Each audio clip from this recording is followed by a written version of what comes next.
plays here early to counteract what Vici has drafted for themselves. Well, we'll get into it, John. Game 1 here between Vici Gaming and, of course, Team Spirit. One of the games as well, I just want to add, like, you'd love to see Yatora get active here with his side earlier on, and I think that is probably something we are going to have to see here from this Team Spirit side. Vici Gaming, if they do lose this laning stage, things can get a little bit scary, right? Like, you could just get run at by this Team Spirit squad around the 15-20 minute mark. If things do get a little bit too one-sided one way, we will find out very soon already how things are going to be headed, because we do have a 5-man smoke. Vici Gaming, right towards the side of Team Spirit, in fact. See if they do break it here. Rue's in the front, right near each other, but it doesn't quite seem like we'll break the smoke yet. But a big wrap around here from Vici now. Onto the Radiant Triangle they'll go. Spirit still not noticing, but this is a great position for Vici Gaming. Counter smoke now from Team Spirit. Well, what a way to start. Well, I guess he's an 8, Jonathan, if we get into a big fight. But it doesn't seem like we will. I mean, it's really fortunate for Vici they don't stick in that area. There was that early obs ward dropped by Team Spirit. So if their smoke just popped there, even if they held a better position, they don't have the informational advantage you would have had here on Team Spirit. In fact, some really close wards being planted overall. Just focusing on that top mid area into the triangle, into the mid lane. Looks like we'll still end up with maybe actually a bit of an advantage for the side of Vici. They might be able to snag away an extra bounty. And it does look like they'll be able to get that on the bot mid side. Sinq should secure that for himself.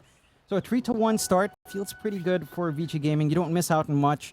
And this emphasis on mid, it's going to be interesting to see just how much these wards pay off. Or if anyone manages to get that early sentry in to at least take care of one of these key pieces of vision. Of course, this mid matchup for XM up against Laurel, Invoker versus Viper. We saw this quite a few times last time around. We do lose out now on the Nether Toxin play with the Corrosive Skin. But it is still Viper, right here. You're going to go back, you're going to play with Poison Attack. You're going to poke Laurel every time he comes in for a CS. And you're just seeing how much of a nuisance that is for Laurel early on, especially with having Predator back, having that extra damage for missing HP. You're always going to win out these trades on XM.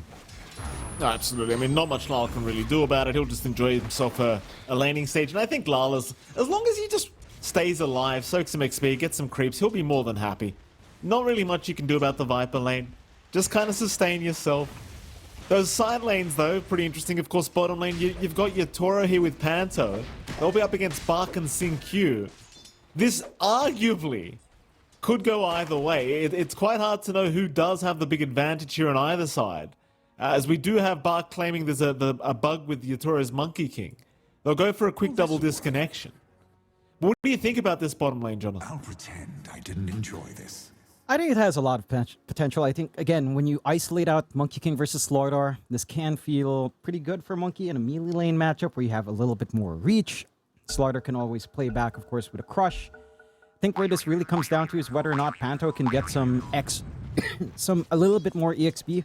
Right? If you get the value point and decrep up, you can break off that aggression box looking for. Of course, Yatoro can't really maximize his own pressure with that, but you have a safety net there for Panto. Same thing goes, though, for Bach. Sinq with the left back should ensure that the chase down isn't really going to happen, and Fade Bolt does tend to slow down that CS for the Monkey King just a tad bit, so it should be relatively even overall. The one thing for Bach is, again, you're not getting that extra value from being in mid. You're not making use of the Seaborn Sentinel as much, so you aren't as durable as you would be if this was a mid lane matchup. And of course, our top lane, Why? Shiro going to be up against Rue and, of course, Batyuk. And for now, pretty smooth sailing for Batyuk on this Void Spirit. Of course, Shiro not to be left too far behind. We'll get a little bit aggressive, but that's about all they can really do against this Void Spirit as of now. Resonant Pulse proving to be more than enough in terms of defense against what the side of Vici have to offer. Jonathan, any concerns here for Vici Gaming, do you feel like? I think you're overall for Vici. I mean, this is something expected, aiming for what isn't particularly amazing. You're doing a great job here on Team Spirit. You have to hand it through getting the Quality Blade. I mean, yeah, you're You could think you want to be able to bushback, but you're also just cutting out these angles for Y to actually try to apply that pressure, try to get some free damage onto Batyuk.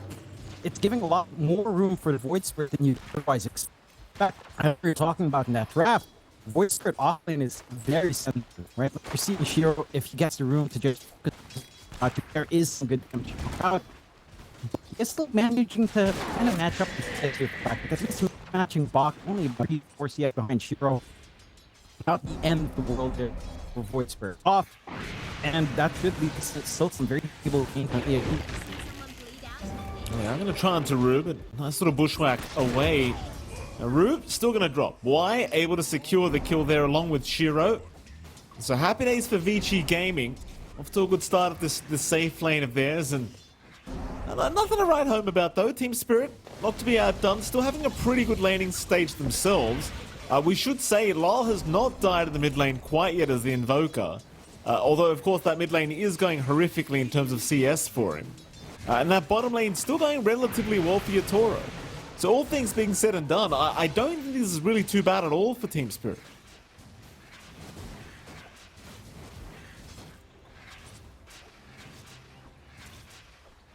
Yatoro, to back off a little bit, Lal. Can have a decent enough time not dying. Shiro, meanwhile, maybe getting jumped top lane. So they will give it a crack with the Acorn shot. Pushback will land as well, and Batyuk able to secure the life of Shiro. Now looking for a little bit more. Does secure wider boot. And they'll even go after Sin-Q now. Sin-Q trying to wrap around the tree line is going to be okay. With some fantastic rotations. In fact, never mind, he is not okay. Sin-Q also caught out. Will go down, and Team Spirit, one of their classic rotations, finding 3 for nothing. Yeah, a really good move across from Team Spirit, and that's something you get with that Monkey King safe lane. Right, like in a melee matchup up against a Slardar, you can't afford to leave Yatoro alone. You can get Panto moving into those side lanes, and because you have such a squishy safe here for Vici, it's just so susceptible to that dive. You have a lot of EHP to play with on Batyuk if he lands those resonant pulses.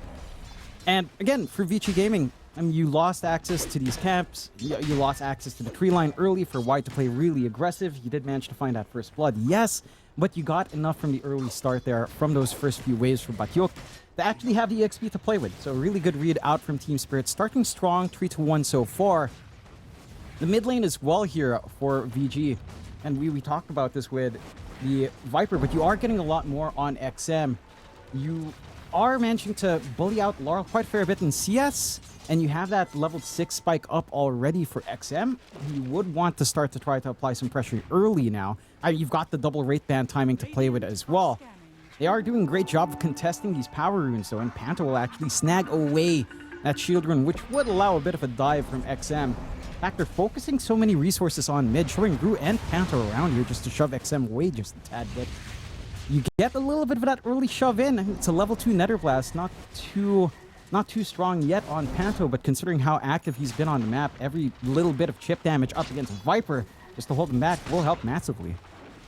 It's so annoying. Like, Panto's really showing you the strength of this partner as mid lane. They do finally jump Lal. So they are going to punish the Invoker off the rotation of Sin-Q, who was there initially due to the pressure of Panto.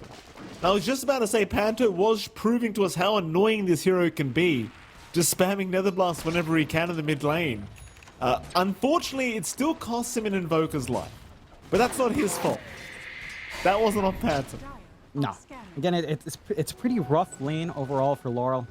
You did not quite have the vision game as well here set up on mid. You have a little bit more coming from Vici to watch just that power rune, even though they don't maximize it. A pretty decent kill overall, if you're happy enough. They might give a crack at Shiro. Shiro, though, he's got the Watcher, so they know that Panto's rotated this time. Shiro not looking to make it easy for another kill on his life. It looks like Panto just going to leave him be. In fact, never mind, Yatoro's going to join as well. So they'll group up as 4 now, Team Spirit, and they're going to run right into Shiro. Poor old Shiro! Not expecting the rotation from Yatoro this early on. Might have to pay with his life though. The rotation from XM now, trying to punish for the Decrepit fight, making life a little bit challenging. They'll finally take down Yatoro though. A great pickup here from the side of Vici. They'll continue for Panto's life, looking for a third. They'll even find Ru. And XM, great rotation from the Viper. And that's a scary hero to bleed off this kills too as well. And we always talk about it with Viper, you need that early laning start. He's getting it on XM. He gets a triple kill to his name, and he had that double wraith band timing. He's got the power treads. He's going into the Dragonlance. His output on right click right now is just ridiculous, right? You've got the Predator innate. You've got all that extra damage as their HP drops low now as well. You're getting some extra room out to get some EXP going on your Rubik as well, just soaking up on mid. Laurel is just a level ahead for a solo mid laner, which isn't a great feeling. Sinq is going to have that utility with Spell Steal relatively soon compared to what you'd ideally want to see for Team Spirit to play into that timing for. I think the one thing for Team Spirit is that then you are getting a decent timeout for Batyuk. He's already got that full earn up. He's going to invest in the full Spirit Vessel as well, just to help take care of some of these heroes and mitigate some of that regen coming on here. But again, just all the things that VG are getting here with his Viper and with her supports getting some pretty nice EXP as well. That's where concerns really lie. And again, you've got this insane team fight with the Overgrowth that will come out. The shard timing with Eyes in the Forest that will just keep tabs on every single move you can want in Team Spirit. As this game goes on, it can get a little bit challenging. Top lane, they'll jump Shiro again. Looks like it was just a bit of a warning shot here from Batyuk.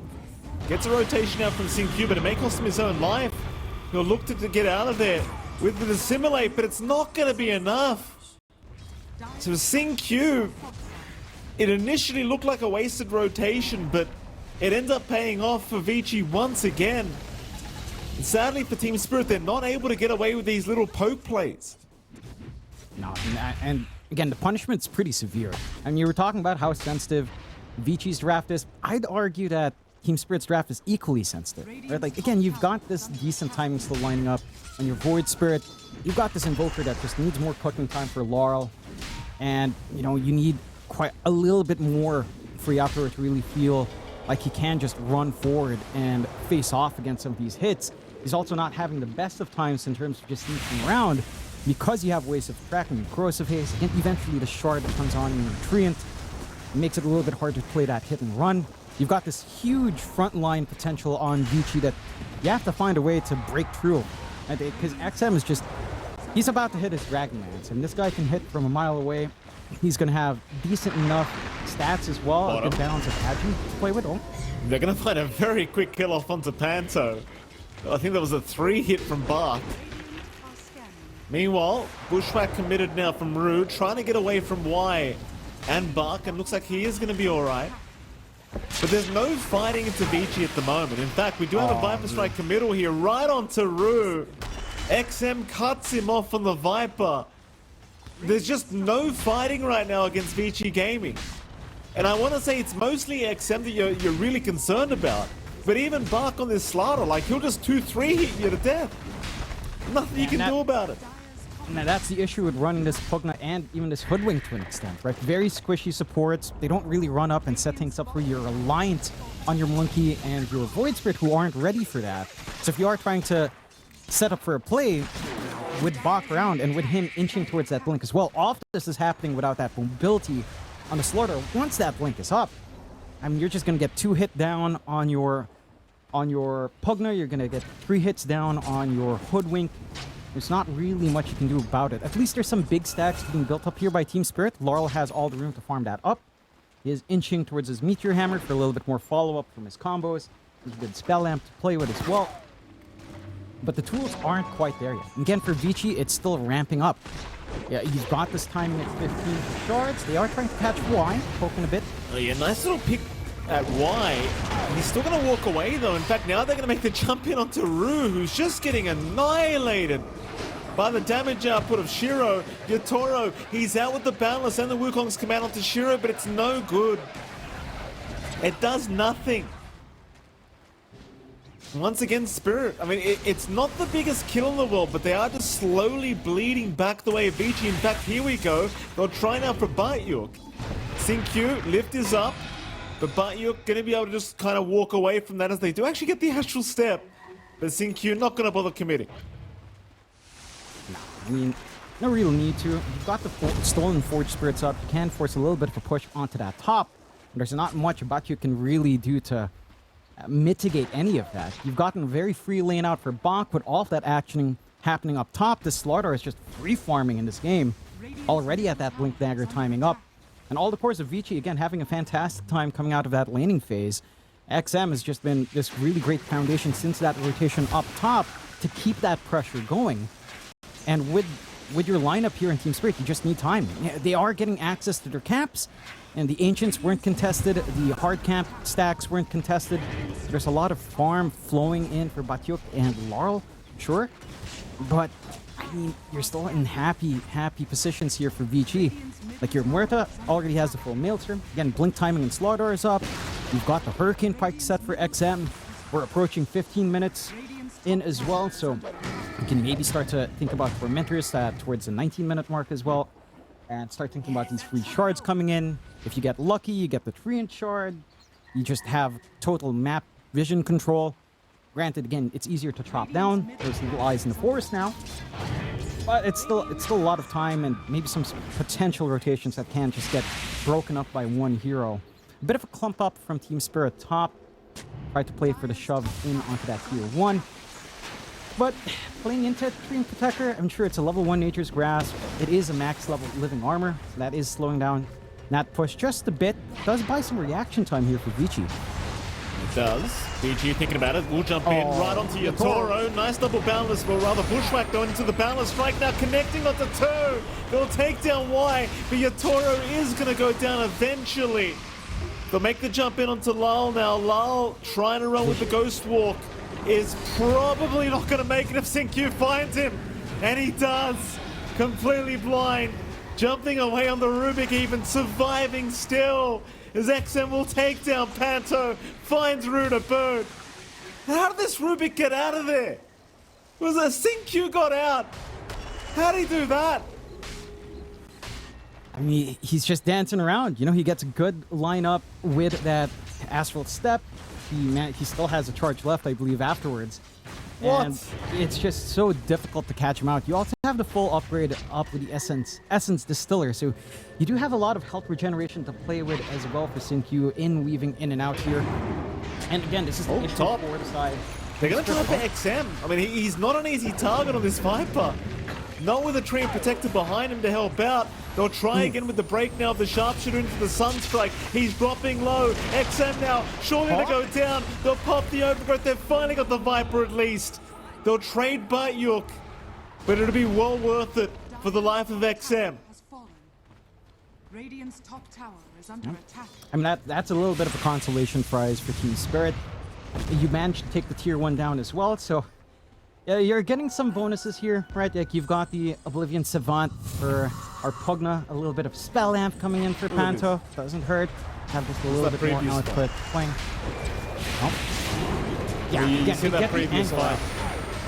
Yeah. It's all on Bach, right? Like he gets that blink angle out right onto your Toro, forcing out the Wukongs early, and then you have that jump from Syncue here onto the side, giving that vision needed, and just getting the drop onto all the heroes they need.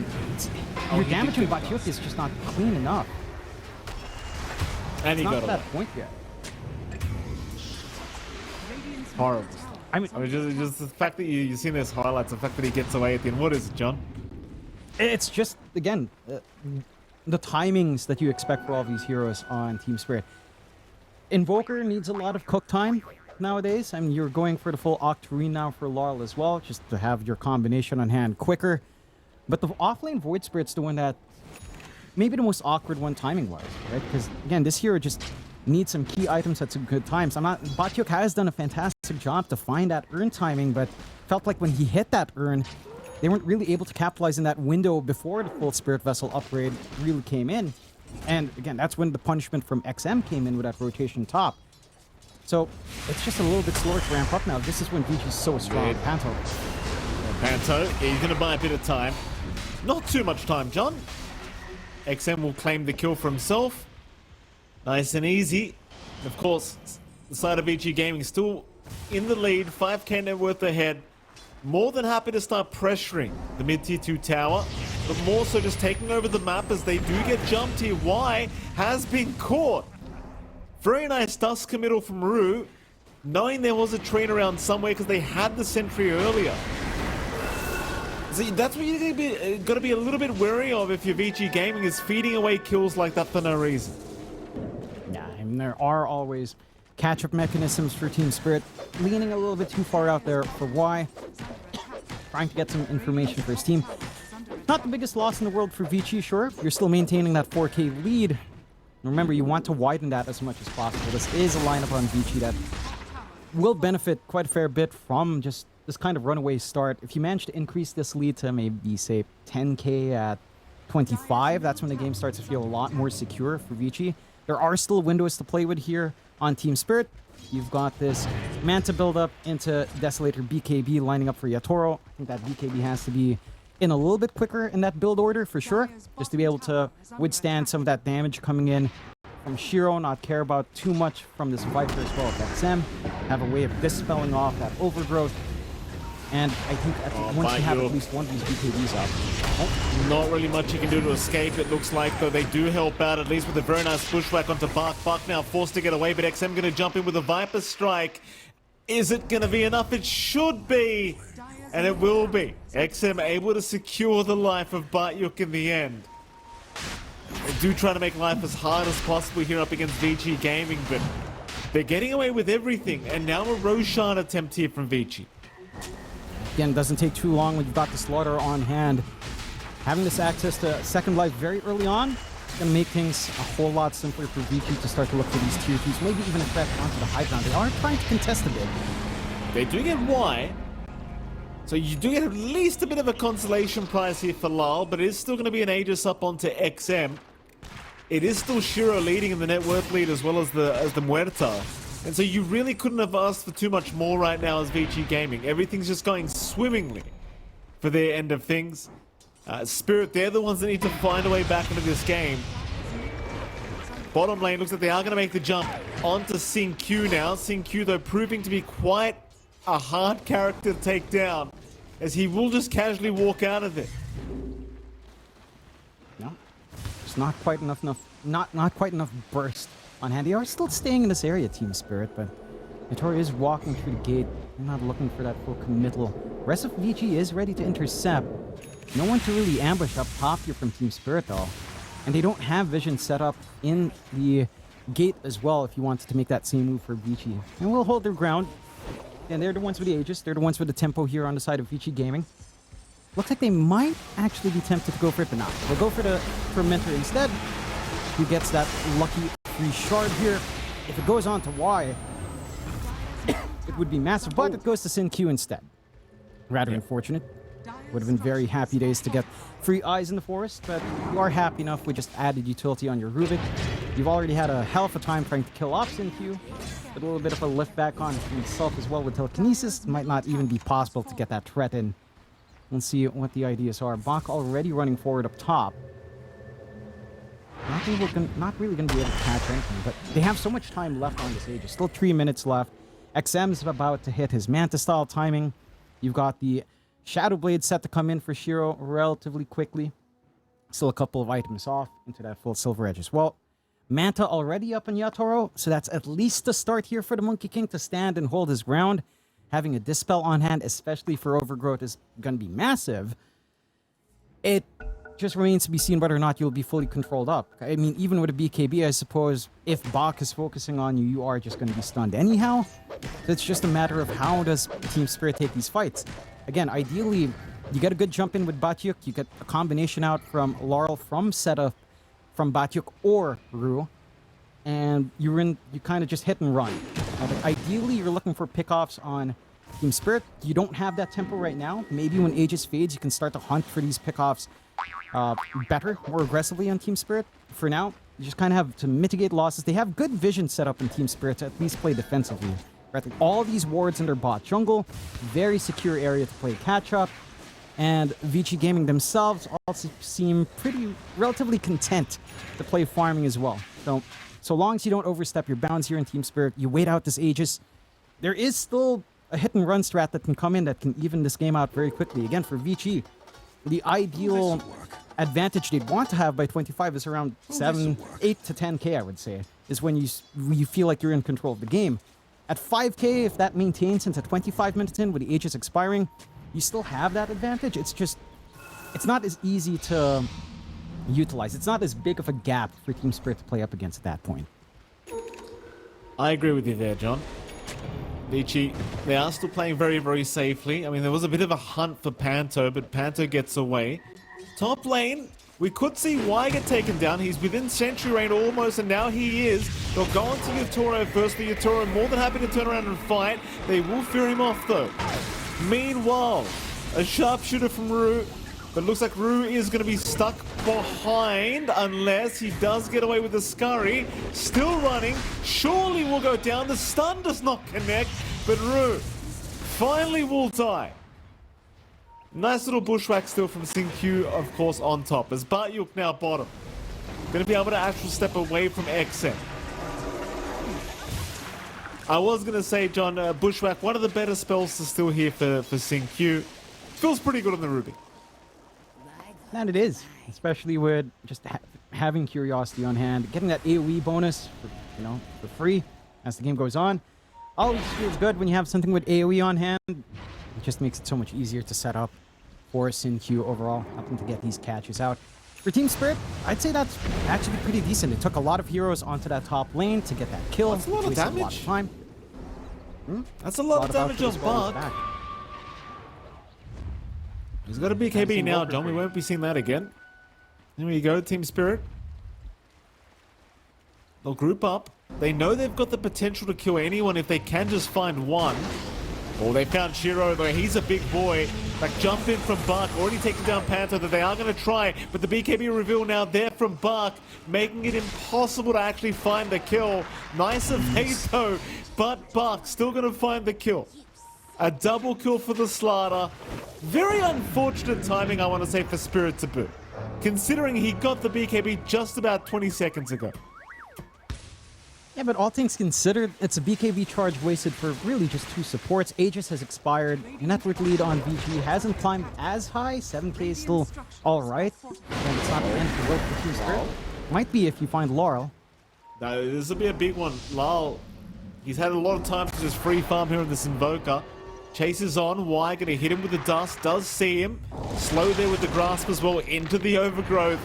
Gets him with the AoE. Bart's going to be around with the follow-up Slithering Crush. The bushwhack to cancel the TP from Xingqiu. It's all perfect. They'll even take the Deafening Blast while they're there. There's no real mistakes so far being made from Vici Gaming. And Team Spirit 7k behind now, but unable to find any kind of break here in this game 1. Not just yet.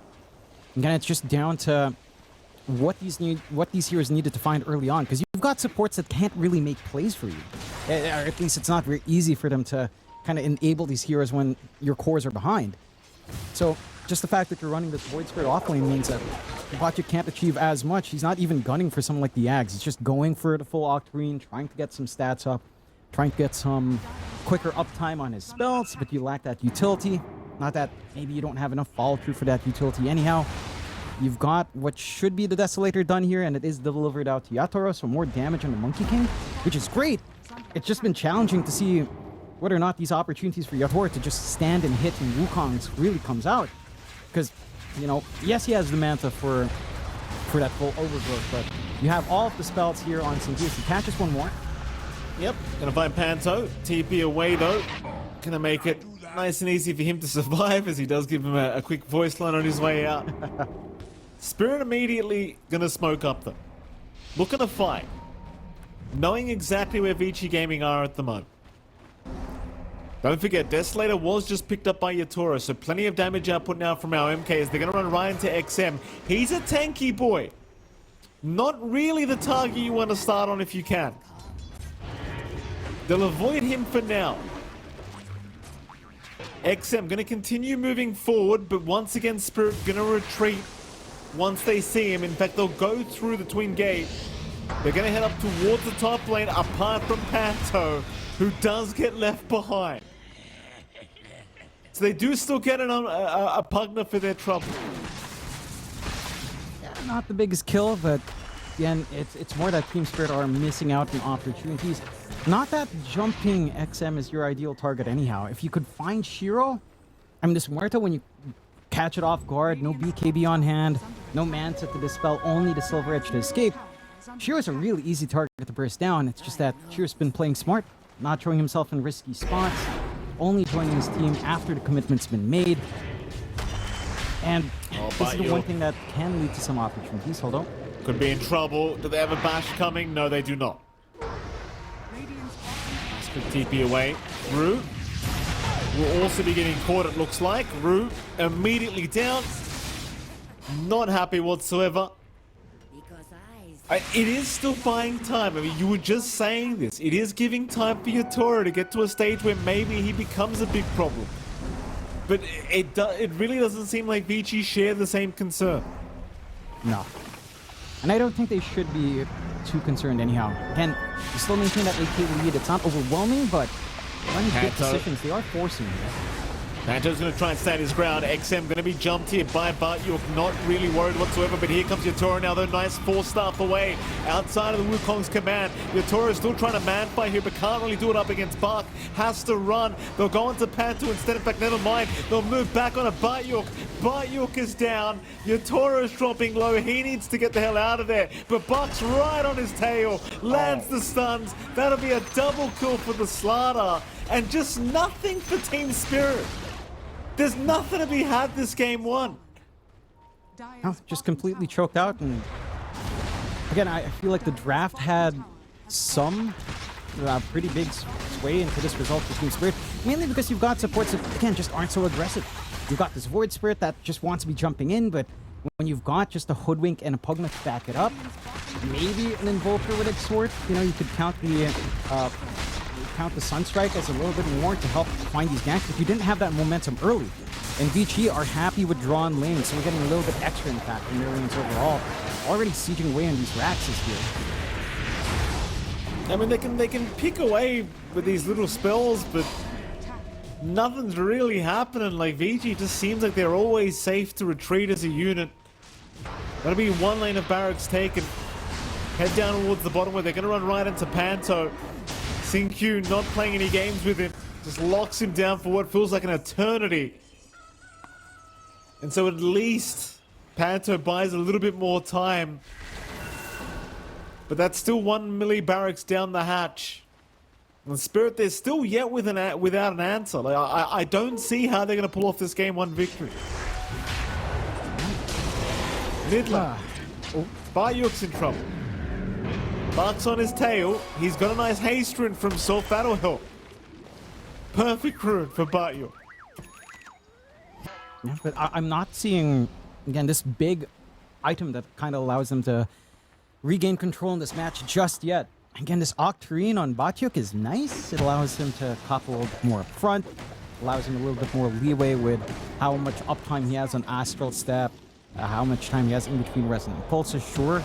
It's just not really giving them control or tools to kind of play these team fights. Like, look what you just get to pick up right now. You've got the BKB up on Shiro. He's nice and secure now on that Muerta.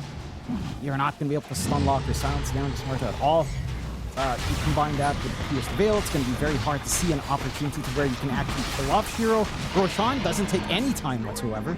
XM does with his own shard up with a poison attack upgrade with armor reduction and corrosive haze. It takes a ridiculously low amount of time to take care of Roshan. I'm trying to see the angle for Team Spirit. Again, it's still the same as it was when they were 5k, 7k behind, where they have to find an isolated target. They have to try to get vision down onto someone like Shiro, but even that kill with the BKB up just becomes harder to see become a reality. Easy siege onto tier 3s underway with a shard up in XM. Double siege creep. This doesn't take any time at all. Nope. No, it does not. It's gone. Spirit, they are setting up. They've got a blink now available on Lal as well, so he could always jump the back and try to find some supports to get this fight started, but it just feels like you get blown up so quick. Look at Rue's HP pool! Look at it! Or lack thereof! It just disappeared! Yeah, I mean, you've got two squishy supports for a Slaughter to feast on. We've all been there. Team Spirit's experiencing it now. Not the most fun times. Now, even if you get the decrep off, well, Nullifier's up. Doesn't really matter. You are still just going to die. 2 racks is down. A smoke out from Team Spirit. They've got to find something outside their base. Even if you catch Shiro somehow, it's a little bit forward. Even then, he has the shield rune. Even if you find him. Last fight. They've got an Ags up on Buck to make matters worse here, John. So things are not going to be very fun this team fight, I don't think, as they are looping around Yatoro. He does break the smoke of Sin-Q, but Sin-Q very well aware they're probably behind him. Jukes out the Balor Strike, and now the double start. But he's going to find 2 very easy targets. Yatoro's gone. Bayuk, he's gone a boot. Rue, he stands no chance. And there's the call, Jonathan. GG. Vici Gaming, props to them. I'll tell you, this game 1, you really didn't see too many mistakes being made. No.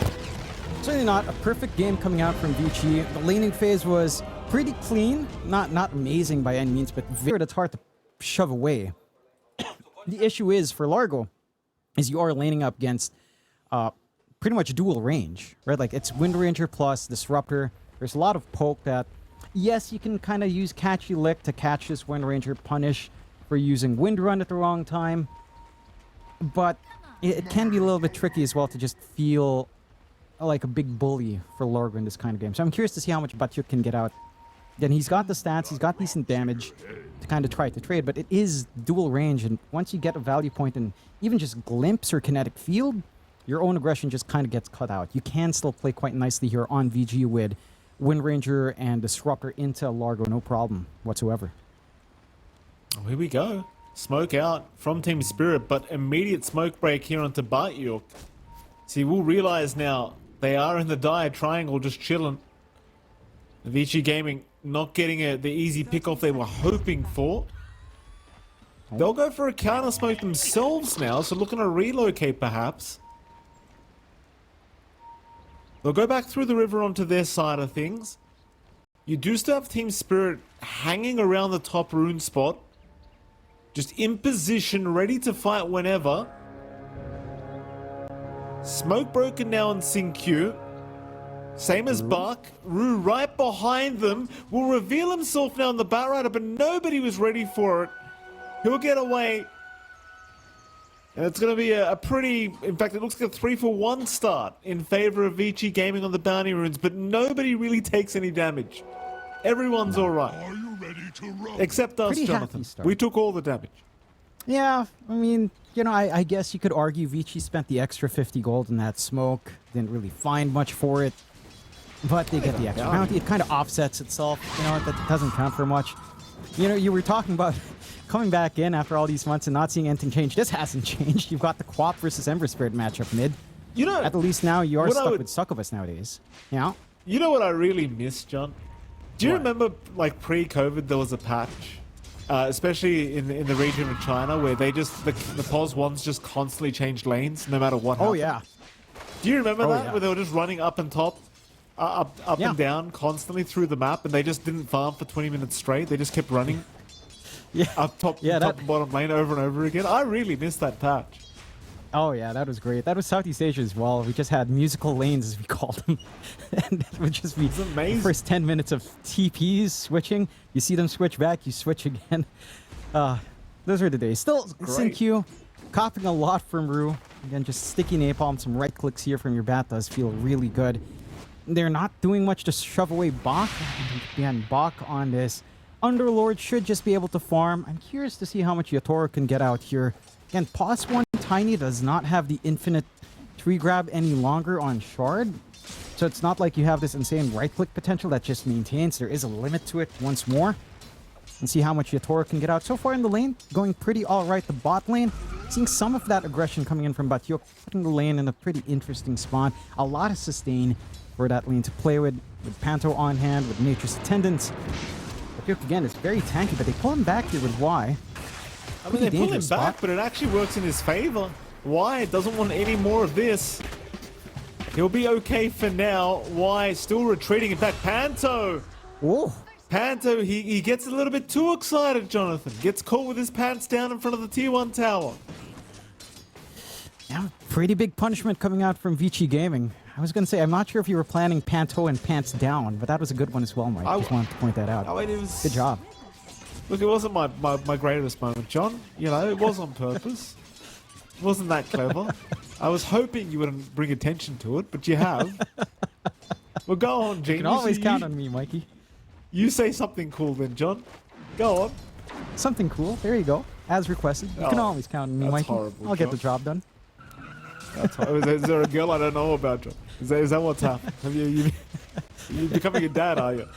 No, it's just, you know, I've been staring at birds too much in my neighborhood. As we were talking about birds. You know, birds are nice. They're peaceful. A lot of employment for John X Fire. A lot of employment happening. 1-0 start. Lots of employment happening here too. The lanes being farmed up to the potential, you know, markets in places. Rue gets held in place. Yeah, I mean, Rue is not looking too happy, but there is going to be a nice avalanche. And they are actually quite slowed up thanks to all that sticky napalm. So Rue, surprisingly, still able to fly his way out. Yutoro just with the casual avalanche, giving a chance to allow the Batrider a way out. They'll make the jump now onto the Tiny, but it doesn't really feel like they have the spells to throw anymore. So happy days, just a 1-0 lead the way of Vici Gaming. Laning stages are actually pretty even all around. I mean, you are looking at mid where Lol is forced to run back eventually. But CS-wise, they're not too much of a difference between the Quap or the Imp. I will say, I'm very impressed by how VG has been utilizing these resources on mid. They're constantly picking up the water runes. They intercept again to pick one up now, just to ensure when the Quap comes in fully topped up, she doesn't have, again, a water rune to kind of play the lane. This is a better lane for Laurel as it was in comparison to game 1 up against the Vipers, sure. But Vici are trying to make this as hard as possible yet again for that mid lane of Team Spirit to have any sort of advantage. They're chasing a little bit down bot onto Shiro. He is alone, but No, a Shiro. bit hard to pick off. Still going to be alright. They haven't made the bottom lane that easy for Shiro, though. I mean, he's still finding farm, but it certainly feels like a much more comfortable time for Batyuk and Panto, because neither of them really feel like they can die right now. They're probably right in feeling that way.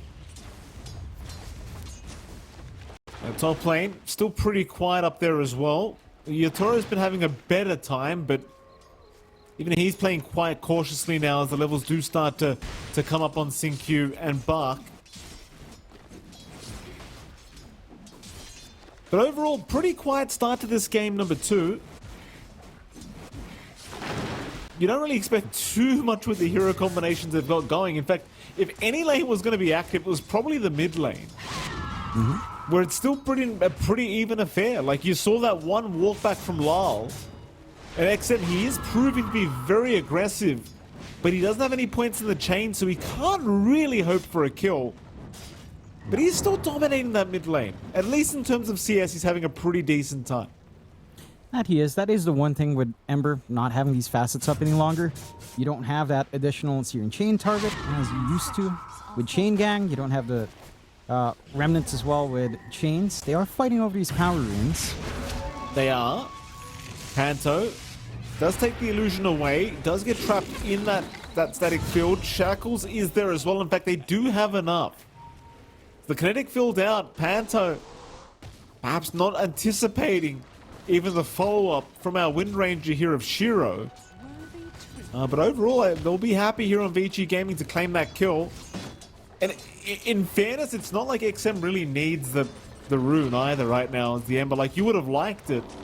But he's still got a pretty free lane for himself. Now he does. He always has the TP home with the Remnant now up as well. You're fairly happy. One big difference with game 1 here, though, is just, again, you were pointing out the lanes being much better. Yatoro is having a much freer time, and this timings is earlier. In fact, a bit of danger for Yatoro. It certainly is. Yatoro barely able to walk out of there. The firestorm damage starting to really hurt. They are still being very respectful of the damage output that Rue can pump out with enough sticky napalms being applied. Meanwhile, bottom though, Panto goes down. XM able to get away with the Shrine of Wisdom. So both shrines being lost to Vici Gaming. And that's not great news. I mean, you just gave a bonus XP to XM now on the Ember. He's suddenly level 7. He might choose to get active rather soon. They're diving bottom lane, in fact. But I was just trying to say, John, you don't necessarily want to give XM this kind of start to the game. No. Oh, Yatoro again. Yatoro, top lane, lifted up, back into the Pit of Malice. They've got Firestorm, and that'll be all she wrote. Yatoro's gone now. I mean, the aggression from Vici is just, again, lining up quite nicely early on in comparison to what Team Spirit's trying to achieve. And again, the first few minutes did look better, purely on just laning prowess here for Team Spirit. But when it came down to just working the map objectives, Vici Gaming have such a good read. That movement into the Shrine of Wisdom, still grabbing their own Shrine of Wisdom as well, because you can't reach that far. On Yatoro with lane constantly shoved out from Bach. Your support's now lacking EXP. Both supports not going to be feeling good about that. Panto still about to hit 4. A little bit more up for Rue, but you know, you're looking for a decent 6 timing for a Bat Rider for a threat. That's not going to be as quick as you'd want it to be now. Off of those Shrines of Wisdom, not under your control. It's not the end of the world for Team Spirit. I mean, they are still finding some pretty decent farm. They're not too far apart. Only just a 1k lead for Vici. Oh, so unfortunate. Just marginal so far. Sorry to interrupt, John. I've been watching that Arcane Rune for the last minute or so, or rather 50 seconds. XM, he had the Remnant on the rune spot the whole time, but he assumed Panto denied it off earlier at the other rune spot, so he never went to pick it up. So you got an Arcane Rune 50 seconds later for lol for nothing. That was just a bit sad to watch for poor old XM. It's just a matter of can Laurel utilize this? Can they actually look for a fight? Let's say a Sonic Wave coming in. They do have maxed out Scream of Pain. There's a lot of output right now on Laurel. If you could look for that opportunity, it just doesn't feel like they're ready. Look at how Vici's playing across the map. They're dragging Shiro onto mid along with Wyatt. Panto. Okay for now. Ooh. Shackles will land, and they've got him. XM. The sleight of fist damage proving to be a bit too much, as now they'll rotate him more. Sonic Wave, Sing Q, and Y both gonna go down. Yatoro able to pick up a double kill. So nice rotations now from Team Spirit. They will find themselves a nice little fight for themselves in this mid lane, as we are seeing Bayuk still mess around. They've got the Pit of Malice coming in rather. They've got the Dark Rift coming in, or the Fiend's Gate I should say, is Bayuk still dropping, does barely make it. Just couldn't find the right name there, John. But they got there in the end. It's all right, you know. Sign of aging, Mikey. Happens to all of us. It is. And for Team Spirit, again, despite a little bit more of a rough and tumble game, that punishment in the two supports just diving onto the mid-tier 1, massive for Team Spirit and evening out this game a little bit more. They've got the slight advantage in terms of net worth. You get some good activity out for Yatoro, who is going for an Echo Saber into what looks to be the Harpoon, maybe a Silver Edge on hand as well. Just kind of looking for that classic tiny core build. Catch Y out here just for a moment, but is saved with just a kinetic field. No easy snipes going on here. And the one thing for Vici Gaming is that this isn't as explosive as their Game 1 draft, right? Like, you've got an Underlord, he needs more time to farm some Aura items. You've got a Wind Ranger 1, needs a lot of items to really even kill off anyone. We saw Shiro just focus fire onto Batyuk and really not do much damage at all. It's going to take a little bit more cooking despite these early wins. Maybe to catch Panto out again. Panto! He's alright. He won't get the vision in time. This time Panto going to be just fine. Big difference as well here between game 1 and 2. Yatoro now top the net worth pool on this safe lane Tiny. Now mind you, Tiny does take his sweet time to be the big carry you're worried about, but he's at the top. So he's a happy boy right now. Top lane. Jump in on Rue. Rue locked in for what feels like an eternity. In fact, they'll even break him back into the pit. So Rue is still going to drop, and well, Vici, they show us they are still a concerning team to be up against. Not they are. They're not seeing these big kills. Like you mentioned, Yatora is still getting relatively free time, and they are dragging a lot of resources across the map, but they'll find a tier 1 off the back of this as well. Very worthwhile to start denying some space in that top and top forward jungle if they wanted.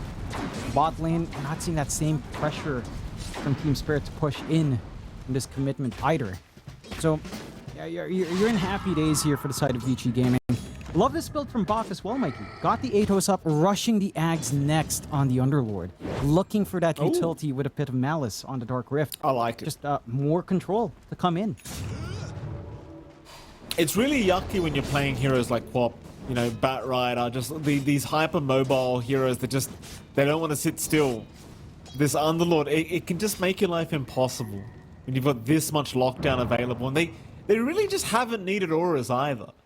It's kind of been the thing, like there hasn't been enough fighting for you to really feel like you need auras up right now. They just sit back, they relax, they keep the game plan going here on Vici. Of course, Team Spirit not to be outdone, still farming very effectively. Yatora still top of the net worth board on the Tiny. But we've just seen Vici with this draft, they're still in a position where they can just fight you whenever the hell they want. There's not really too much that Team Spirit can do about it currently. Bottom lane, they are getting started on that bottom tier 1 tower. You are going to have Batyuk around. But it is only Batyuk. And he may not want to commit here to try and defend this. Though he will quickly throw in the frog stomp. But that's about it. I mean, it's going to be a long time until this Largo is really in its own element just yet. Still lacking the full Kaya into the Ags next. At that point, starts to feel a little bit more comfy. The big timing for Team Spirit's going to be this blink, and they're going to fight around these Shrines of Wisdom. Oh, the Static Storm, though. Why? Quickly, not even thinking about it, we'll just drop it as now the pit. Buck, he's going to lock him down. This is not looking too flash hot for Spirit, but they're going to keep just pushing forward, trying for more. Lull barely survives. They'll find Sync, but that Pit of Malice could make things very complicated as now the Shackles. The perfect angle out from Shiro, locking 2 of them down. Make it 3. Nothing but you can do about it. They've even found Panto. He'll go for a quick TP play out, but you've got constant lockdown. And it was just the perfect team fight. Like, Buck just places a Pit of Malice right by the staircase, and suddenly you have no choice but to just fight a Spirit. You've got no choice in the matter. And it just goes back to how Vici's drafting and how Team Spirit's drafting, right? Like, we talk about the strengths of Team Spirit's draft. It's all about this hit and run. It's about this blink timing you get on the Bat Rider. Even a potential blink or some way for Yatora to sneak into these fights. Shadow Blade perhaps down the line. The Harpoon might help. But none of those tools are available. And whereas for Vici, all they have to do is show up. They have all of this AoE control. Just tying in. I mean, you get the disruption. You get the Pit of Malice like you called out. The one silver lining for Team Spirit is they find the Shrine of Wisdom. So at least they get that. But to trade 3 heroes away for that, not worthwhile. Not at all, as the side of Vici is just ramping up. I mean, they even kind of chose to fight in the pit at some point.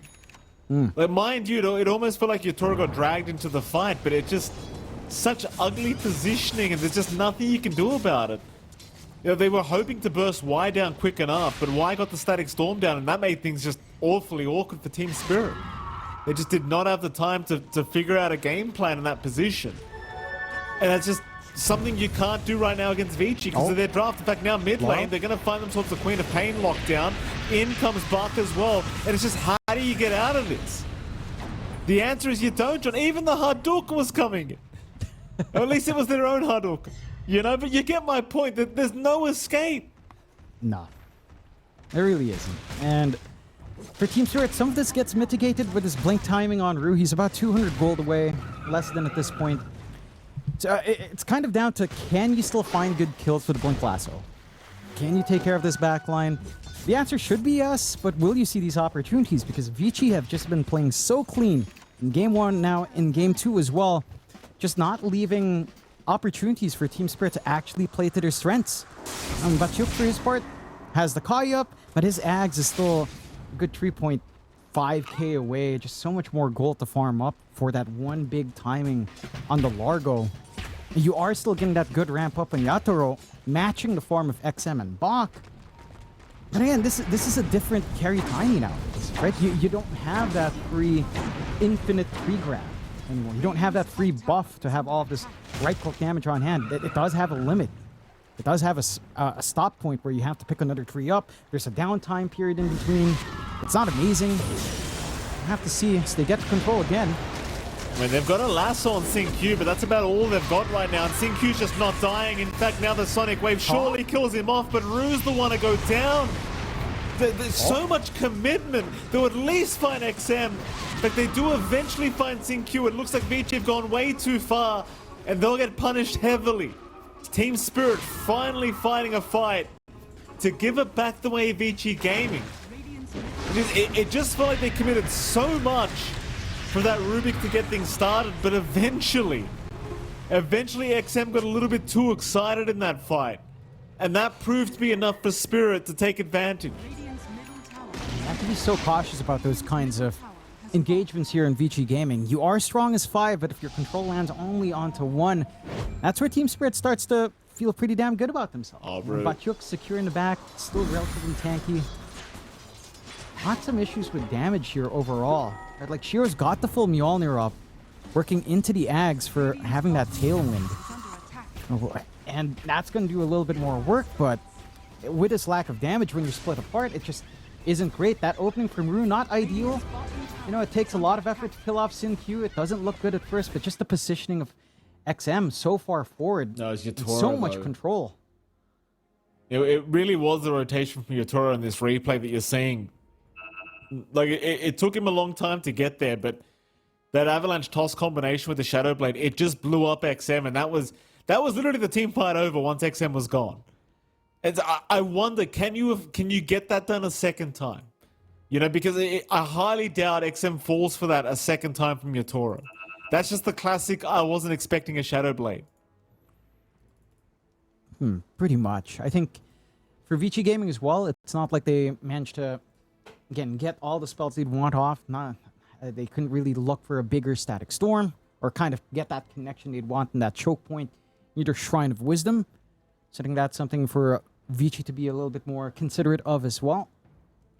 We'll have to wait and see. I mean, they are inching towards what looks to be the Ags for Bach. Looks like he has it already set up on his courier. And he does. So there's also this potential now just to get that, again, obnoxious amount of control with a Fuse Gate. With the Pits of Malice all over the place. So we'll see. They are set up for a smoke. Again, they've got the Ags coming in on Bach. They just need to find a good target. Ideally, that would be something like Yatoro's punishment, but they'll have to settle here. They've got the Ags now. It's perfect timing for this smoke to break. Immediately, but you're just getting caught. No need to reveal the Ags. Easy kill onto the Largo.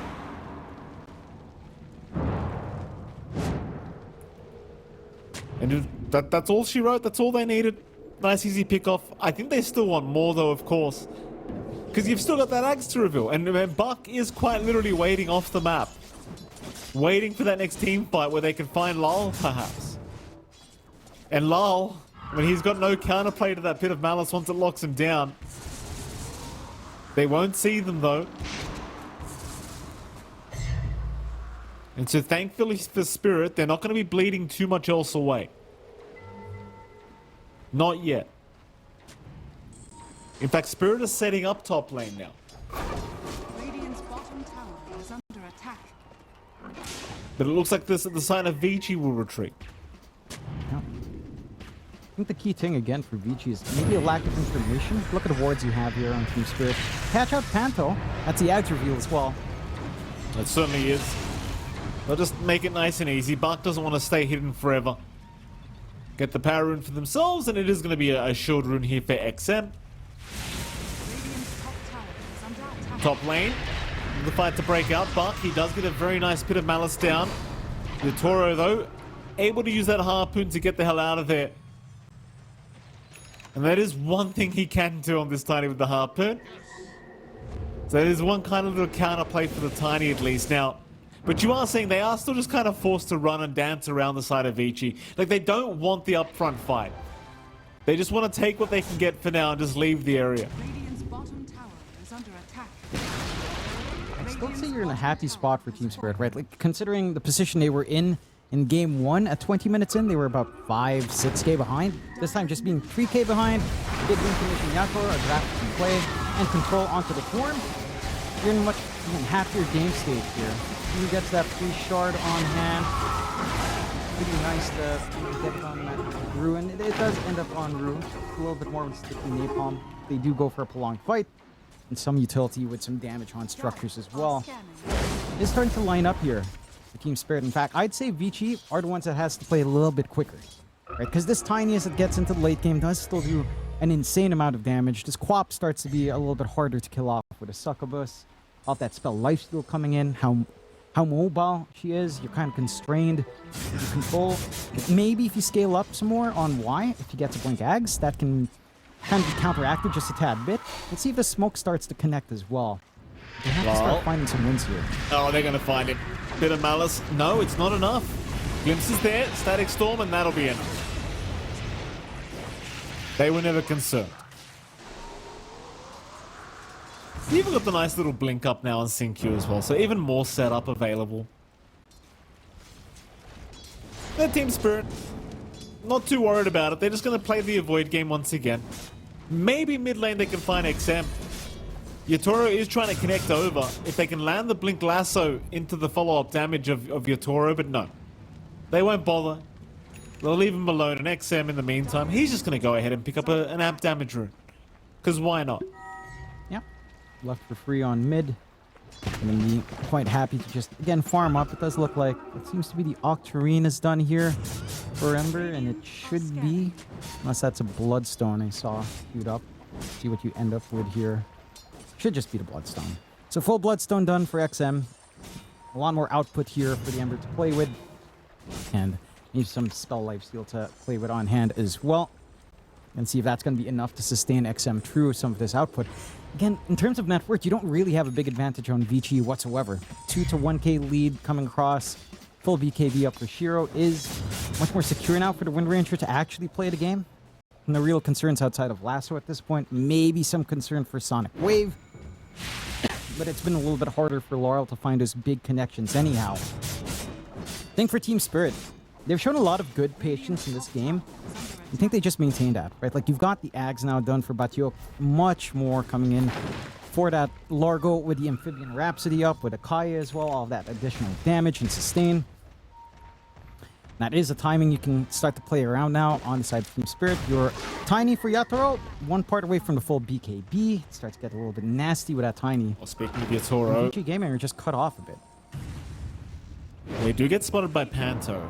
XM was noticed. They are still going to try and jump Panto at least, and Panto has been caught by the chains, but he does have help around him. Pit of Malice going to lock Largo and Panto down. In fact, now they'll go after Bartyuk, trying to burst him down. Bartyuk still surviving thanks to an avalanche of Yatoro, but the Pit of Malices. It's just too many pits. And this is what I'm saying. Like, you can just close so much of the map to the fight that's coming. It makes the life of this Tiny so hard, but they do find XM now with a very nice lasso. XM still alive with the Bloodstone, still surviving as the Static Storm's going to get dropped as well. XM, he'll take down Rue. He will not die. It's like, as much farm as you're fighting on your Toro, it just feels like he so desperately needs the BKB. And even then, once it's a short duration, you might be in big trouble again. That you would be. It's a little bit rough for Yatoro as well, right? Like, he's trying to find these angles to walk in. But, again, relying on the Shadow Blade over a blink. Oh. I think they know. Lal. Don't move too much, Lal. Let's see him. Scary, though. If Shiro goes for a random power shot around that way, but he won't. Oh. Still, Yatoro gonna prove it. No, the dust! Was that all a bait, Jonathan? Oh my god. Did they know the whole time? The TP, it's gonna be enough. Yatoro makes it. Were they baiting, John? Were they waiting for the bigger target? It looked like it. It looked all calculated coming out from Vici Gaming to have that patience, to have a sense that the Quap should be in that area. Not finding her with a power shot meant that can't start there hanging around. So they tried to bait things time. You are seeing the damage issues here for our Wind Ranger. Like, Shiro just doesn't have a steroid on hand, just relying on those procs and Mjolnir, and the Tiny just has so much EHP at this point in the game. 3.6k HP with 13 armor is just not easy for a Wind Ranger to chip through. So Shiro's gonna have to start to swing for some damage after this Ags. But again, with how Vici's playing, I'm not surprised they go for these kinds of cheeky plays. They've been very clean in game one. The Bark's walking around looking for setups to make here with the Rod of Atos, and it's funny too because once they see the Underlord, they just know they can't really deal with him. They don't want to risk running into a whole squad either of Vici Gaming, and they just know the Bark's not going to die quite fast enough as top lane. Chains locking down Lyle. There's that Pit of Malice with the Aghanim Scepter, though. A nice blink away. Meanwhile, we did have a lasso committed. Xingqiu still chasing down Ru. Ru trying to make life as hard as humanly possible. Xingqiu does have a blink up in one, though. In fact, it's been cancelled. Power shot, giving the vision. Xingqiu will get the lift up, and eventually Ru will have no choice but to die. As Shiro does claim his life, but in the meantime, Team Spirit making it well worth their trouble. They will rush Roshan. Having a secondary life on Yatoro, the safety net to take the team fight, gonna be massive for the side of Team Spirit. Very much worth the trade-off for a support debt to kind of sacrifice here. So the conditions are still aligned on the side of Team Spirit. Vici Gaming are starting to get in-ways up top, forcing out the Fortify a little bit earlier as well with that pressure on mid. Should be able to find themselves a tier 2 in exchange, but they have to be a lot more cautious. The big threat has been Yatoro, right? Like you were talking about. His BKB's up now. It's a lot harder to kill off. We're seeing the damage issues for Shiro, though. He's going to see Shiro. Yatoro thinking about trying for it. Will hold out. Harpoon is there. Shiro still very tanky. Avalanche Toss not proving to be enough. Yatoro is going to have to retreat, but so will Shiro. It's just not that easy. You know, you'd think once the win run's gone, you'd have a chance, but he threw everything but the kitchen sink, and sadly, it's just not anywhere near enough for the Wind Ranger. No, not quite. It's quite interesting to see just that lack of damage in Yatoro, right? With leaving himself on the level 1 Avalanche, going for the stats, you don't have that magical burst. Not that it's amazing any longer, because you do need your shard now to get that additional damage with the toss-up combination. So it's not as quick. And again, we saw Shiro try to focus fire down Yatoro earlier. There's just no damage on this Wind Ranger either. That's kind of what's keeping this game at bay. All of your output is really coming from your mid and your supports in both cases here. For the side of Vici and Team Spirit. Maybe a little bit more from the offlane here for Vici with Bach and the Firestorm at the very least. See if they start to land more. They are smoked up on Vici again. Oh, Yatoro. This could be very bad for the Tiny if they do catch him. Yatoro gonna have Ru behind. There is a big smoke though. Ru trying to break it, not seeing anyone yet. Yatoro running north. He is running the correct way and will not get spotted. Instead, Ru will tank the game. Best case scenario, really, for Team Spirit. They'll be okay with that. As long as Yatoro doesn't get caught. Yatoro not going to get caught by any kind of rogue gem or sentry, is going to be fine to walk past. Does at least bail out. Again, not the biggest kills to find for Vici, but it's so interesting to see how aggressive Vici are positioning themselves. They're playing into the Aegis in this time. And that's an Aegis with still 2.5 minutes left to play with on Team Spirit. It's not really making them all too scared. You know, they still feel confident. Their lead, it's still there. 3k at 3 minutes in, 3 to 4k. Not massive, and not as significant as the leads were in game 1. They do have good vision, though. I saw Yatoro kind of farming around up top. They aren't in position to abuse it, but you can find a simpler kill if they want. Oh, Panto might be setting up for a good team fight here. They've got to blink up on their Batrider. They want to try and make a play, and Panto's still alive. He does die now, but the group up is here. Oh. Team Spirit, they're still going to jump in, Shiro? trying to burst down Shiro, but Shiro, he's so tanky. And now the Pit of Malice going to lock everybody down, but no! The tree toss! It got Shiro down. At least they'll catch the Wind Ranger. And maybe Spirit, they can finally fight this one out. They'll chase down Buck. Buck, dropping low, does finally go down. Yatoro finding a double kill now. Without those two alive, they don't really have too much to be worried about here, Team Spirit. But they won't dive tier 3 towers. So Panto initially going down, he created so much vision for his side to make the jump and kill off Shiro initially. And it really does feel as though if you can find this Wind Ranger first, you're pretty good. The fight's not too hard anymore. Yatoro though, now being chased by XM, still has a minute on the Aegis. Has the secondary life, but doesn't really want to lose the first, though he will to the Sleight of Fist. He'll be okay for the secondary life, however. XM does not seem like he's going to be able to keep up. Very unfortunate for Shiro after that kill in the end, just running into the side of Team Spirit instead of just maybe dipping back into his own jungle, clearing out some farm. Let's get punished severely. Like you were saying, Mikey, if you catch that Wind Ranger first, and this is where Team Spirit's draft shines, it's when you isolate these heroes. Shiro kind of makes that easier for Team Spirit by just running into them. The follow-through was quite nice. You know, you got a decent combination out with a Pit of Malice and Static Storm. It's just not enough with some BKBs being up. That threat on Static Storm just isn't as big as it used to be. At least not until Y can somehow farm up in Ags. And so that tempo is swinging back towards Team Spirit. Yatoro has been a massive beast on this Tiny. Going for the full MKB now on this hero. There's just not enough burst damage on the side here of Vici Gaming. You are working onto the Daedalus now for Shiro, but I'm not sure if you're going to be able to rip that Tiny quick enough, considering just how tanky Yatoro is at this point. Your output on XM still works on the weaker backline, but on these tankier fronts, and considering all the healing sustain you have on Team Spirit with an Enchantress and Largo, it does feel like Vici, as this game goes on, is just going to lack damage. And that's something they have to really find a way to work up against. They need more output somehow.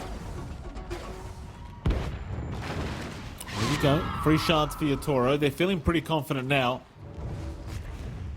Dire's middle tower is under attack. They go through the bottom lane. No Aegis to play with this time, but they just want the big fight. They feel like Yatoro's ready. 4-man smoke from Vici. They're running though through the mid lane. They've got a long way to get to that bottom lane. And so the tier 2 bottom tower is going to go down for nothing. Completely free from Team Spirit. Lal gonna break the smoke and does avoid the chains of XM. Glimpse though is gonna be that they have found Lal. Lal forced the BKB up and try to survive through it. Meanwhile, Lasso catching Sin-Q. A big Pit of Malice as well right in the middle. Sin-Q though, he's the first one to go down, but he'll buy back immediately. As they'll jump right onto Y, who gets destroyed by the damage output of Yatoro. Buck trying to retreat back through the Fiend's Gate, though he'll cancel. Meanwhile, XM still playing games with them, but it seems like they want Buck, so they'll chase down the Underlord, but a big Pit of Malice gonna lock 4 of them down. Buck, he'll finally drop. Lal, meanwhile, blinking away. They'll turn their attention back to Yatoro. The Yatoro, he'll continue to just run out of there. XM can't really get the damage off. They'll kill Rue. Meanwhile, XM still going after Panto. Should eventually have Panto. I'll tell you what though, that there was just no damage coming out. No. Yeah, Vici, it didn't feel like they were doing anything. They really don't have damage. I mean, the fact that Laura lives there on what looked like 20 HP, regenerating up to 50 off of Batyuk. Again, just playing that guitar in the middle of these fights, getting that regen off. There's just too much sustain coming out from the side of Team Spirit. The Nature's Attendants, we saw how much healing Panto was doing, even just to himself, was already massive. You've got this Largo that's just sustaining tree. You have there's a big lack of healing reduction now, or health regeneration reduction overall in the game, it feels like. You don't have any of those tools up really on Vici Gaming.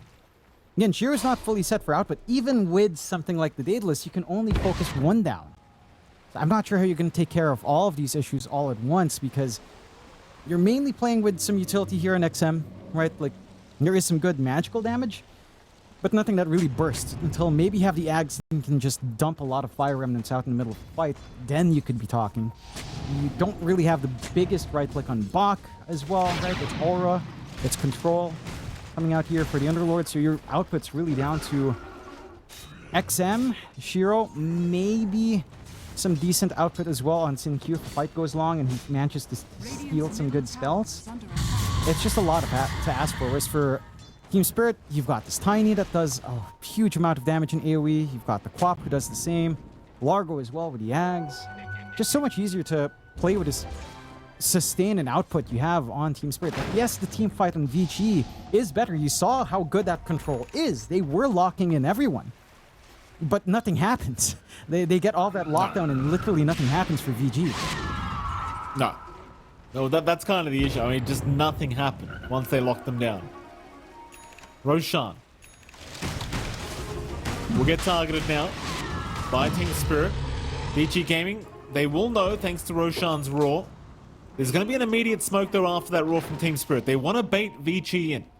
Keep in mind, you do now have the Aghanim Scepter on XM as well, so he's got plenty of remnants to play with. Lars going to jump in though. Big Sonic Wave out onto Y, but Y is barely going to survive as they'll drop down at least the kinetic field. Lars continuing the chase. They wanted the Disruptor and he will find Y. They've got him down at least. No buyback available for Y. Everyone else still drove, but a big pit of malice out. Catching toe on the back. What? And XM, he just destroys them.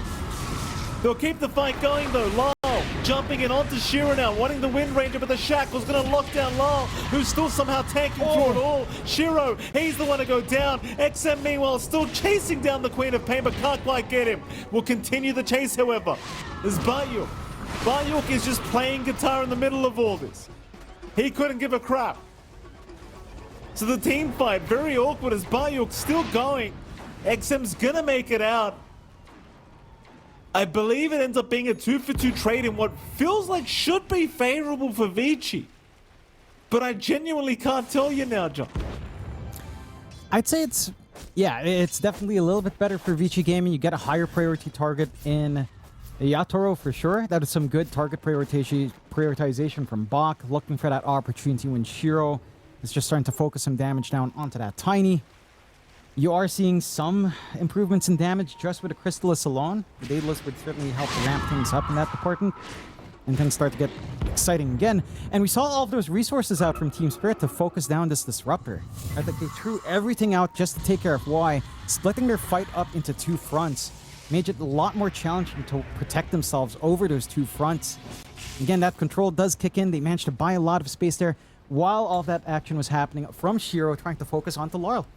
Onto Yatoro. And, you know, that's all they really need. They just need to find an angle in with all of this damage they have onto that Tiny. They managed to stagger that fight out long enough because Team Spirit were jumping Disruptor over anyone else. I think, again, the Static Storm has been a big nuisance, but it's not the end of the world if it disappears.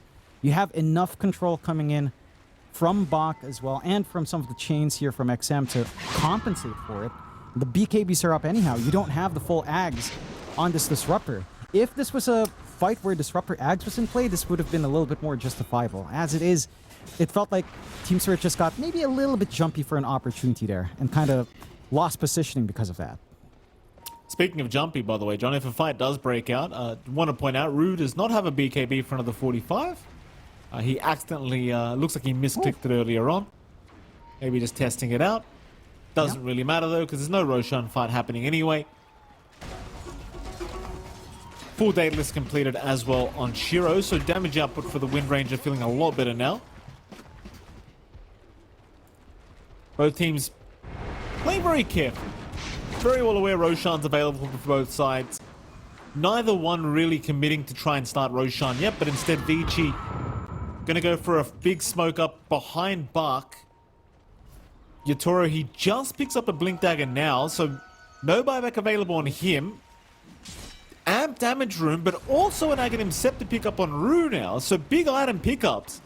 Both sides getting a little bit of something. Smoke on smoke scenario, Spirit Oh, Yatoro, he's been Yatoro? spotted. The jump is there from Buck. They jump in, straight away Yatoro. Oh, the He's lasso. surviving. Big Sonic wave and the lasso output just locking them both down. Shiro and XM are gone. There's your Ags reveal out from Rue. Buck will drop to Bird. And you really couldn't have asked for a better timing for that Ags lasso. Oh, that's just perfect. That's everything you could ask for inside of Team Spirit. Opening now for Roshan as well. Just to secure this high ground push through the tier 2s. And for side of Vici Gaming, it's like you were saying a while ago, much earlier in the game, Mike, where they got caught off with Yatoro and that Shadow Blade timing. Now with Rue and the Ags timing, chances are you're not gonna make that same mistake again. But this was a massive, not really mistake to be fair to Vici, but just a massive loss overall. Team Spirit now 14k lead, have this opportunity for an insane siege onto the high ground. As we're seeing again, they managed to get that good find, really quick jump in from Xingqiu, but the positioning just too close on these two heroes. And that's just it. That's just the end once you get caught out like that. The worst is XM jumped in as the lasso was committed, I think, as well. So he barely got caught in that. Now, what can you do? It happened. Top tier 3 tower under siege. Team Spirit, they've got that Roshan banner available with the Aegis up for 4.5. More than happy to try and take a Rax off of Vici Gaming here. Props to Team Spirit as well. They were having a rough game 2 to start. But they are well and truly in the lead in the second half of this game. In fact, they're going to go for a smoke. They want more. Rain Rax not going to be enough. They want more than that. Hoping somebody shows that top lane. They've got the lasso drag back available. But nobody falls. Oh, never mind Xingqiu. Will get lassoed by himself. They'll take it, except thinking about jumping in. They'll drop a pit of malice. They'll get the Gleipnirs out, but it's all chip damage. They're not really committed. Xingqiu, he's down for a minute and a half. So they won't force the fight. But Team Spirit, they might stick around for a secondary Rax now. They've still got a creep wave coming as well with the Roshan banner up top. So they can go back for the melee top barracks. And it seems like Yatoro will do just that. But they are making life very challenging with all this chip damage away. XM gets rooted in place there for a second. Silence is there as well from Lal, but XM pops the Bloodstone. He's going to be okay for now. Pit of Malice still helping him out as well, so they'll move back in for that melee barracks, which is somehow still standing, but Panther moves in. He'll get the job done. You know what I love? Everything. It's difficult to see what Vici can do now to kind of reel this game back their way. Big timing has to be wide with his Ags, right? Like this Disruptor, Static Storm Ags upgrade with a mute. It's probably your best bet in terms of just finding an opportunity for yourself. And at least for Y, he's just about at that gold for it. Just 200 gold off. Could sell off something to rush that if you'd want, but not too far off from the full Ags. Maybe that starts to make the difference here. You have to be very smart in how you take these engagements on the side of Vici Gaming, though. And again, it's just a lot harder with all of these tools coming out on Team Spirit. You have to worry about Rue's double lasso. He's got travels up in the Batrider as well. Can kind of work his way around the map. There is, again, that Ags is up on Y, but can you catch out Batyuk in the back? Can you also ensure Laurel stays locked down? Can you burst down Yatoro in that area? It has to be in a very advantageous spot for VG. I think ideally now, actually want to force a fight onto the ramp area in their high ground, or somewhere like a choke point outside near a Tormentor, near Roshan, and near some choke points in the river perhaps. And that's where they can really start to shine, but it's easier said than done.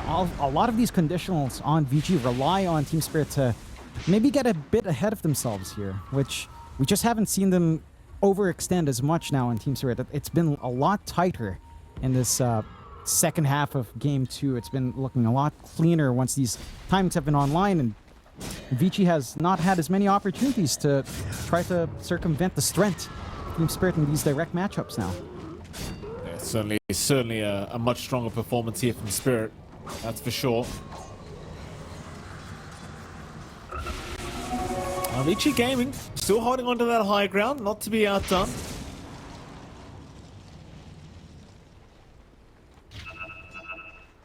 It's like Spirit, not risking too much. I mean, they've got 48 more seconds left on the Aegis. Not too much time. They won't bother. They might just wait for the next Roshan.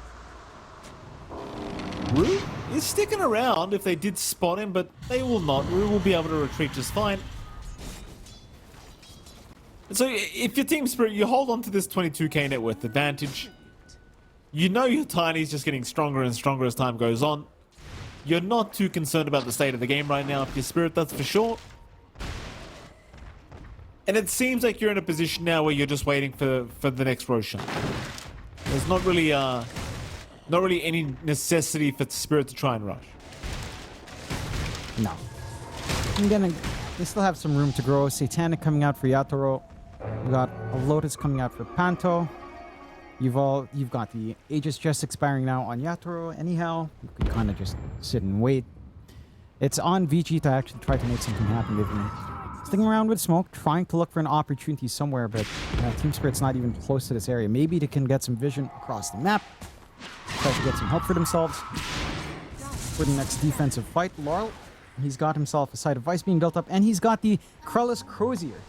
So it's quite a test of an item, actually, this thing. The movement speed slow, the redirected, health regeneration, health restoration to yourself just makes it so much harder to kill her off, especially with Succubus innate anyhow. Like this Quap is very hard. Everyone's hard to kill when you've got a good old Largo on hand with an Enchantress for safe measure. Like, the burst for Vici Gaming is so hard to see. It kind of flips around, right? Where we were saying for Team Spirit when they were slightly behind, they had to play hit and run. Vici Gaming has to play hit and run now. Maybe you could catch two heroes with a good static storm. That's about the extent of it. I don't see Team Spirit getting choked out as 5 in one massive static storm anytime soon, at the very least. Oh, Panto. Vision didn't actually catch Panto. Do not believe they saw him there. Round from Spirit. Now Panto will reveal himself. It's not quite the target they want to start on anyway. Oh, jump in. Why? Can't afford to die like this. He'll drop the Static Storm, but he is gone. The Static Storm will do nothing. Lee Sin Q stole Sonic Wave, I guess. But there's Yag's Storm just doing absolutely nothing. See if they can buy themselves 55 seconds to have Y back up. A little bit curious as to what they were hoping to get off the back of that. Like you said, not really the prime target. And Ench, you really need this disrupt round to even have any hope of trying to find these openings here. And now for the side of Team Spirit, I mean, they do have the advantage. They don't really need to have to push that advantage too hard. They go back to farm. Get that build up going for themselves. Maybe look for Tormentor next if they want. Get themselves a little bit of extra gold going their way. And just a free shard coming in here for what seems to be really just Panto now. Having that point, I guess, is nice enough.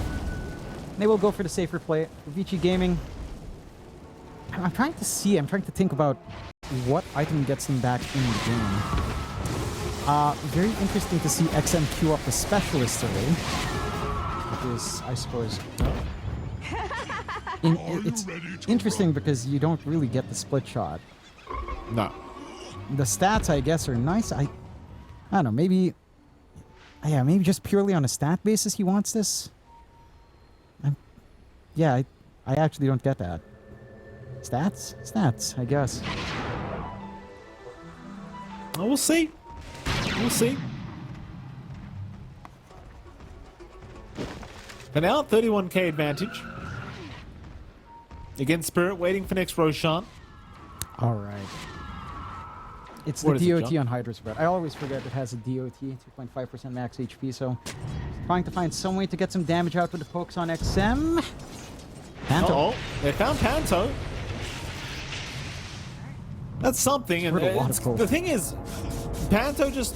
him dying like that makes you feel so much more comfortable on the map if you're Vici Gaming.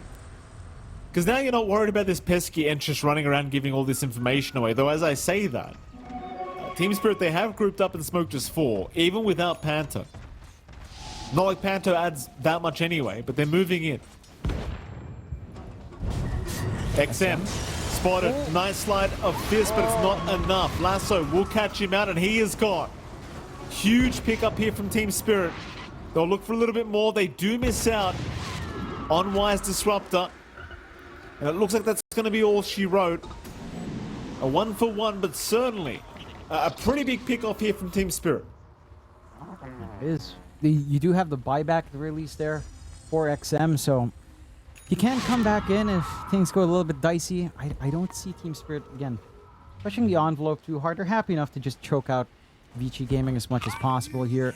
A little bit more time left until we start to see Roshan to come back in. About a minute, we'll be back up. So, I mean, no rush for Team Spirit whatsoever.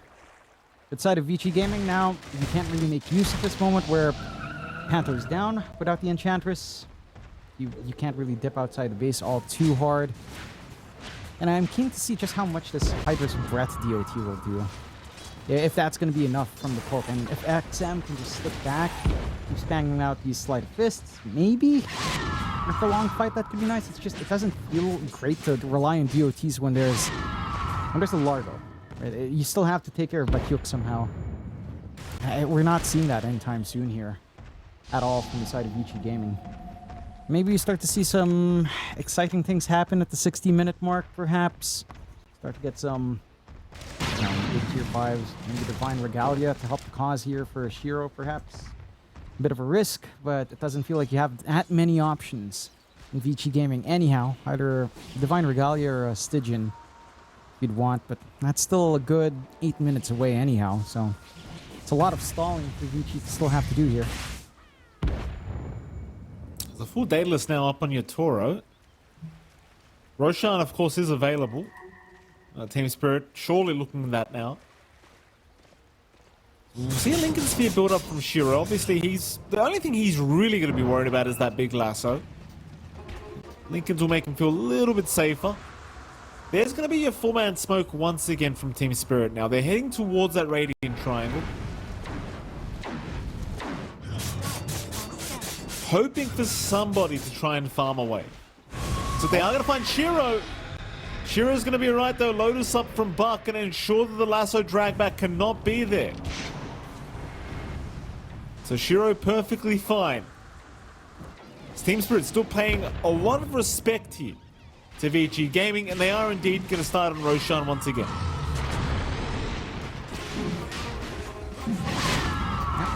Going to be nice and quick for Team Spirit. It doesn't look like we're going to see any sort of contest out, although they do drop the pig. Hidden Malice is there. Can they do anything with it? Not really. Bark's just being annoying. Bark's just causing seizures. It's the one thing Vici have. My eyesight, please, Bark. Not me, Bark. I mean, is that actually... Is Bark showing us some game-breaking stuff, John? Is that what you do? Like, depending on the monitor meta? Like, what if there's new monitors, John, they're just too bright? Yeah, true. You have HDR on. We sometimes even look, you know... That's a sponsor idea, John. You're welcome. That would be. It reminds me of when we were watching, what was it, G2IG versus Azure.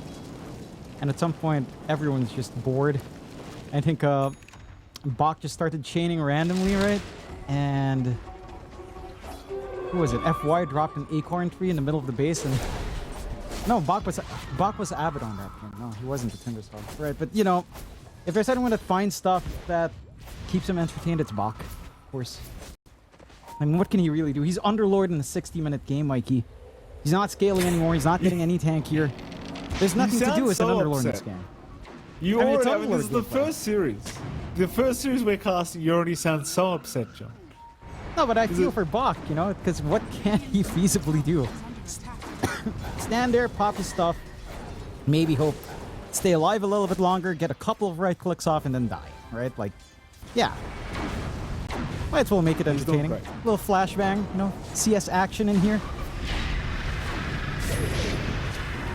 It is going to be a slow process. I mean, Panto's the one to start chipping away at the tier 3 tower. Brew looking for the lasso opportunity, has the refresher orb buff as well. Static Storm drop, Panto is going to be taken care of immediately. They will jump in with Lyle though. Lyle's completely alone, but blinks back out as now a lasso. Catching two of them. This could be bad. Bark's been caught. So is Y. Y is the one to go down as Bark is continuing to walk out of there for now. The Sonic Wave, it does nothing. Sinq drags him out. Bark, though, still dropping, does go down. As Lyle going after Shiro now into the tier 4 towers, but maybe he's gone too far. Shiro's running away. Another lasso. Rue dragging two of them back out. Bark in trouble again. Will finally go down. Die back on the Underlord. Now XM, he'll jump back in, trying to force another fight. But they're out of damage. They've got Bark down for 2 minutes now. Lyle jumps in another time. XM got to be careful not to die back as well. Bark is not happy about this Queen of Pain damage output. Mid-racks also dropping. And Vici, well, Jonathan, they're going to try. Lyle does get caught in a static storm. The lick not going to help too much, but they will. No, in fact, they won't. Lyle is down. They'll find Sinq as a trade. Definitely favorable for Vici so far, but they've lost all their barracks. Lyle's brought back into this. He wants to put a lid in this game, but they will look to retreat.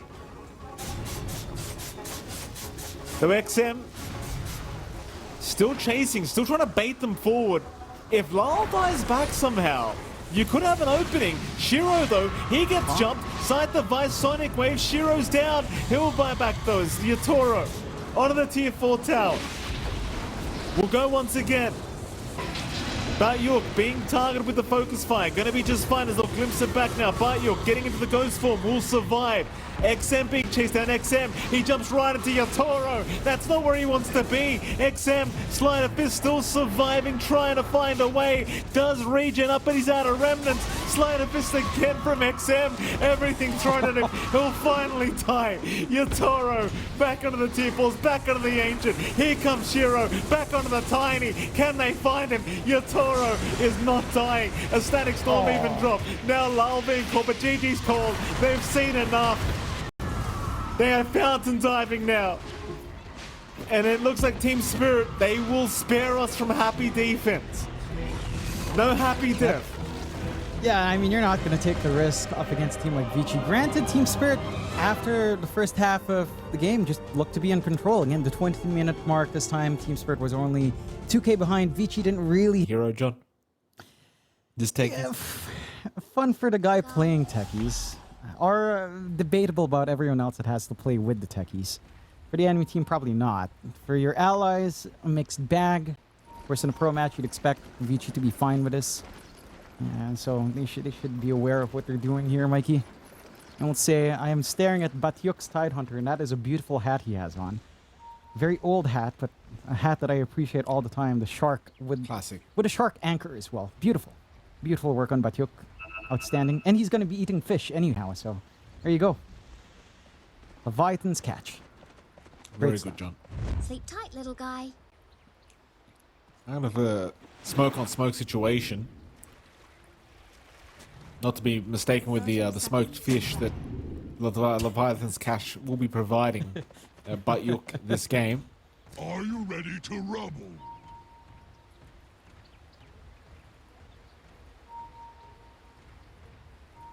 No real action yet. We do have Shiro wrapping around the top lane. XM also wrapping around the mid. Shiro could still get caught, but no, they do retreat here on the side of Spirit. And surprisingly, nobody runs into each other. Everyone naturally ends up avoiding each other, and it ends up being a 2-for-2 trade. Very nice. And there we go, Jonathan. You got your POS 1 Beastmaster. He's going to be there. They do run into a TB illusion. Not too big of a deal. They don't even find that. They are going to take out the range creep down at that bottom lane before they do get started anyway. Yeah, there's a little bit more extra EXP for Bach to play with. I think this is a little bit rougher of a time with that last pick flex for Laurel. He's having to play Tiny into a Viper matchup.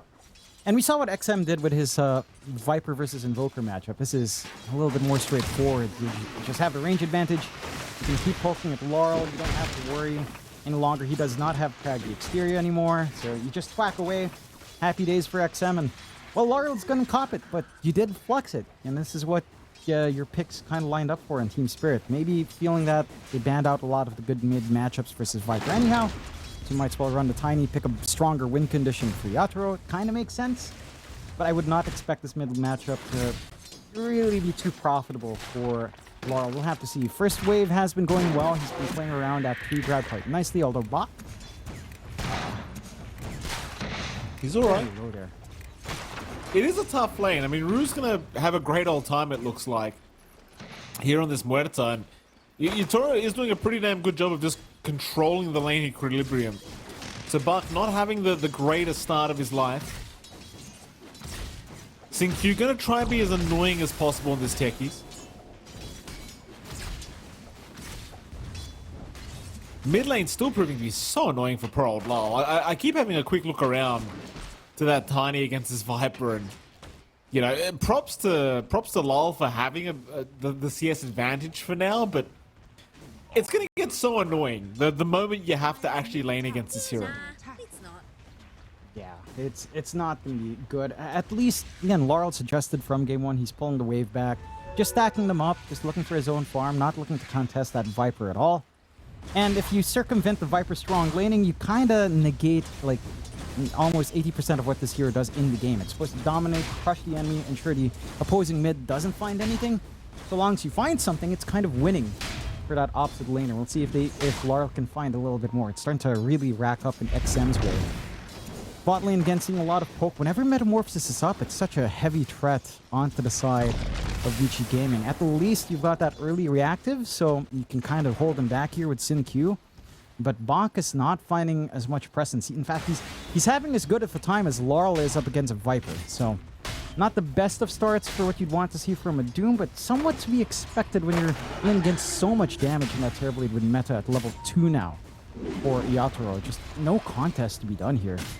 Maybe if you had your sticky bombs, you could maybe poke and prod more, but Rue's been doing such a great job of just putting himself forward, ensuring the Techies has no angle to try to play that you wouldn't even really hope to land any of that on. Yeah, certainly a strange kind of skill build here from Xingqiu, but well, like you said, you don't really have much to play with anyway. Top lane. Shiro being a nuisance there with those balls, but Bayuk's having a very good time with this Tide. There's no real contest here for the Tide Hunter.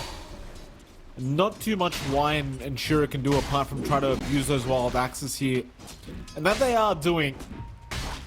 But ultimately it does feel like Bayuk always going to have plenty of stick charges, always going to be just fine to stay in the lane, and not really much to come out of here for Vici.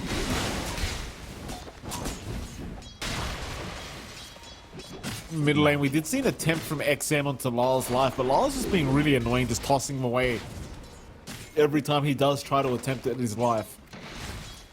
Yeah, it's a lot quieter in game 2, but again, it's just down to how these drafts have played out. A bit of a blast off from Xingqiu, but no follow through his box too far out. Again, every lane's just kind of set up to keep building up here a tad bit. Why barely survives up at that top lane? Mishiro's still being a pretty big nuisance with his axe spam once again.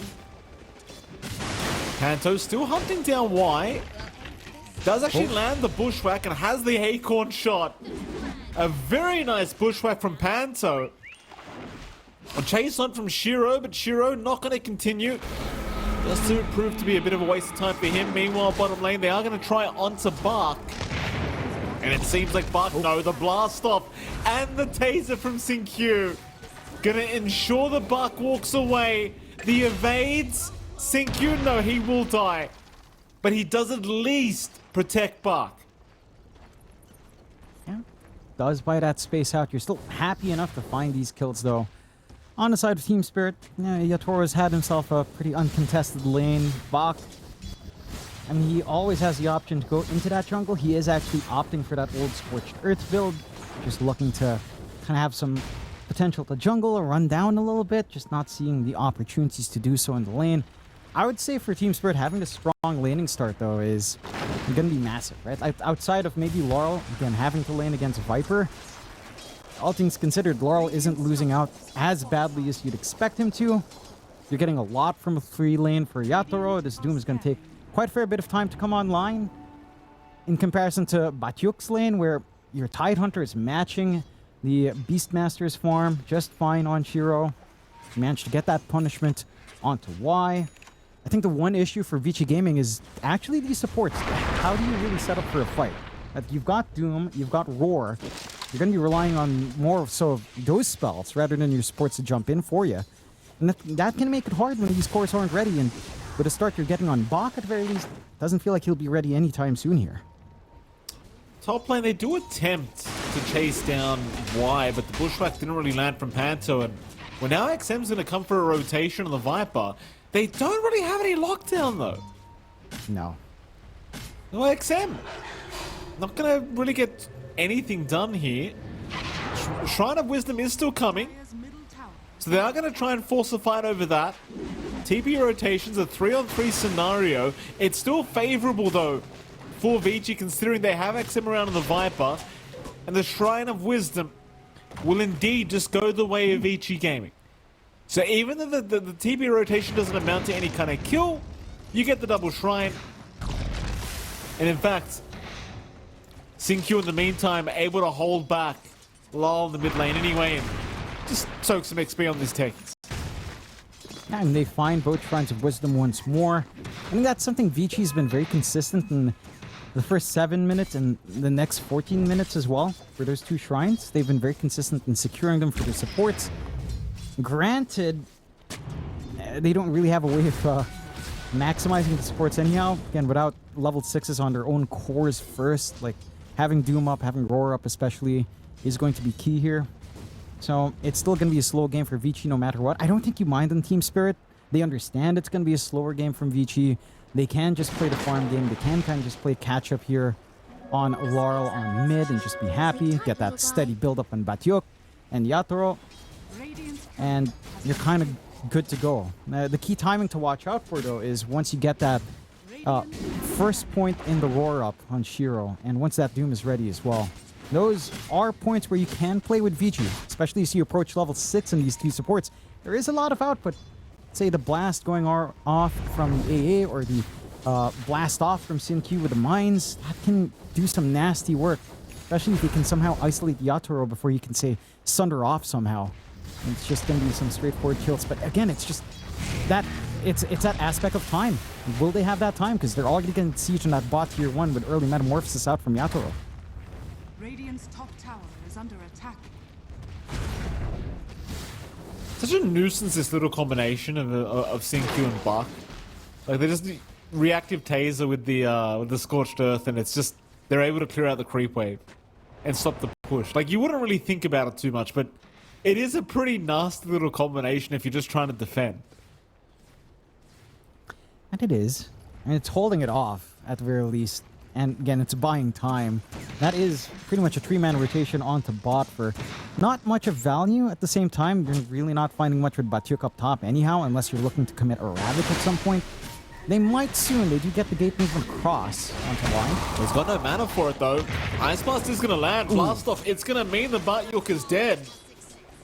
Panto will try to go for a run, but the axes are going to make it rather hard to hide. And Xingqiu is going to block him off. Shiro to secure the kill. And wishful thinking. Wishful thinking by York. Getting a little bit excited, but he had no mana. And Sol Ring wasn't up yet for him either, so he had no way of getting the mana for Ravage. Yeah, quite some big punishment coming in. That does reveal the 6 up and Y, but again, once you do have some of these support 6s, so long as you have one bit of setup, or if you overcommit. You'd love to kill Batyuk another time. Viper Strike not committed yet by XM. He's still holding out. Shiro is around with the Roar, but they don't really find the primary target they wanted. They'll leave it be and just get back to the farm game for now. The Xingqiu just with his tasers just being such a nuisance. You can't push against him. No. It's kind of nuts how long that disarm is, It's how much long. damage he gets per point of mana. Like 210 damage for 60 mana?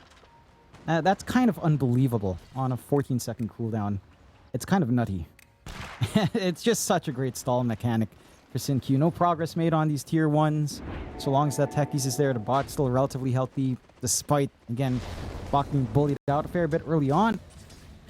And they keep the game even 2-2. Less than 1k lead for Vici, but things are starting to get a little bit more online. Right? You don't have Doom up yet for Bach, but he is just farming right now anyhow. Doesn't really expect himself to jump in with those Dooms just yet. You've got steady build-up on the Ags for sure. Just to part away now on the Beastmaster for that key timing. And a blast coming across the map. Bottom.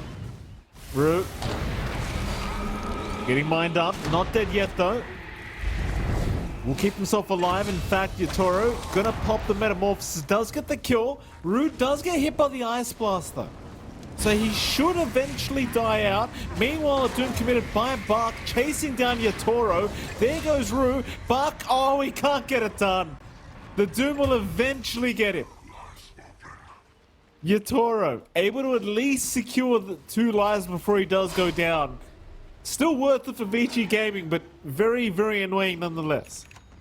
It is. I mean, you miss out on the EXP there for Bach. Very important to actually be alive for that kill if possible. He is a little bit behind now in comparison to Yatoro, who manages to get that, that pick off first. He's level 10 now on the TB. You're still in pretty happy days for Vici Gaming overall, though. Again, 31 starting to get this aggression going. They're really utilizing Y in this AA quite nicely. They're constantly on the aggressive with these blasts. They are looking to make a play again. This time it's Laura that they're targeting down mid. Blast off is there, and it is really that easy. Sin-Q is going to die, but well worth his life. It's no problem. In fact, he's going to be a nuisance before he does go down. They might even find Y, though. Y sticking around. Does go down, and Rue does get a double. That'll be for the life of Lal on that mid-tiny. Yeah, it's 2 supports for mid. It's getting kind of stupid to watch this. I mean, even the taser, John. I mean, you said 60 now for the 210 damage.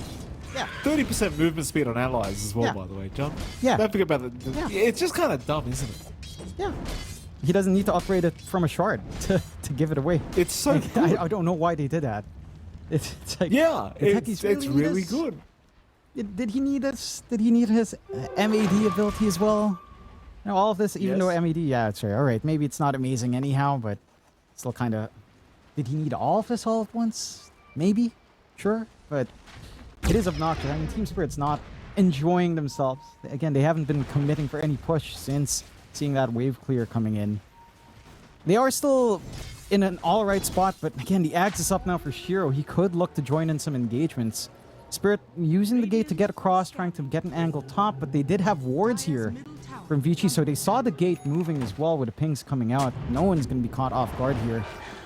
And you want to take that risk into Ag's timing from Shiro. The Drums of Slam are up. It's a lot of damage coming in here. No. Panto. Raw is available. They do commit it immediately. You've got the Ravage if you need it, but Yorkie's holding out. Blast off. It's finally going to come in the Ravage, and they do take down Sin-Q, but they need to get out of there.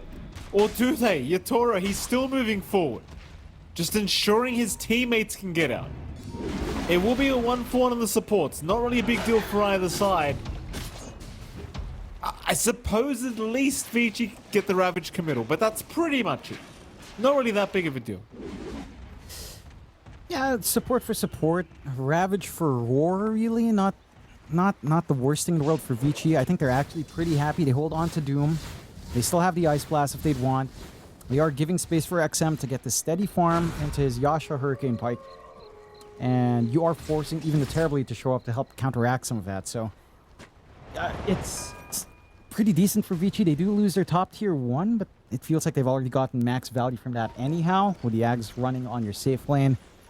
I would say for Vici, though, it's around this time where you would expect a little bit more activity to start to flow, right? Like, yeah, you need to start to really reel in control on the map, start to apply that pressure onto Team Spirit before they start to get their own items up. Like, a Manta alone on Yatoro can do a lot of work up against all of these debuffs you have riding on Vici Gaming.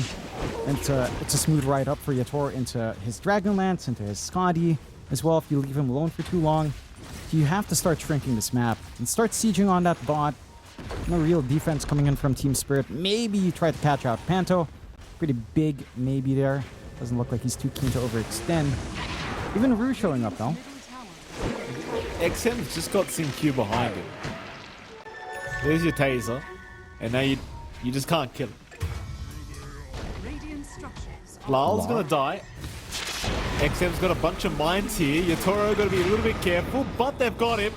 Very, very nice pick off here onto XM, who got a bit too confident. XM, SynQ, still chasing them down with all these mines.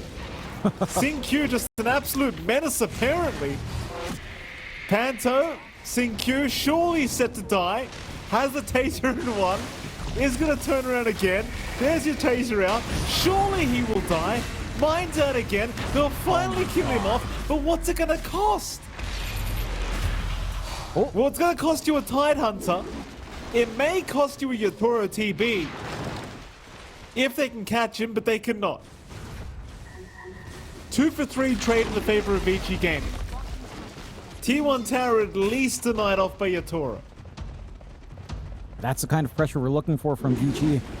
They do manage to bait out quite nicely. Maybe, except not as tanky as he'd want to be just yet in this game. You know, it doesn't quite withstand as much with right before his allies can really come in to try to utilize that time. But it still works out in the end for the side of Vici Gaming. Starting to open up the map a little bit more. Granted, you really need the mid to fall next, and you want to start planting some aggressive wards. The vision game of Team Spirit has been pretty good. Just good vision watching all along the river. Just ensure that no big jumps come in just yet. Which is important when this Beastmaster already has that blink with the Ags. Very quick timings for Shiro. BKB not too far off either, with all of the space being handed to him. And that's where things get a little bit tricky. You know, once you have that BKB up on Shiro, you don't have anything that pierces through debuff you need to here. Yeah, you have no way of just stopping that onslaught that this Beastmaster provides once that roar is up. And it's going to be relatively straightforward to connect that with the Ice Blast every single time. So Team Spirit have to kind of watch themselves here. They are still getting pretty good build up in Yatoro. You know, we've seen Laurel even out in the net worth, matching XM this game. He's not lagging too far behind. He's got that blink up on our Tiny with the Echo Saber on hand as well. There is output here. It's just down to how often does VG want to play. Box working himself up into that full Crimson Guard, just lacking the recipe at this point. And with that blink on Laurel with the Echo Saber, maybe it's time to go hunting. A bit of a smoke out from Team Spirit. And they've got these nice wards across the river, but not ending too deep. Can be a little bit harder to guess as to where Vici's trying to safely farm here. SynQ's going to reveal himself. Immediate jump in by Lal, and they'll find him. Nice quick pick off here for this Tiny of Lal. Not much else happening in the game right now. They just take what they can get. Once that BKB is available on Shiro, you expect a lot of action to come out from Vici. Yatoro, of course, rushing towards an Eye of Skadi himself on the TB.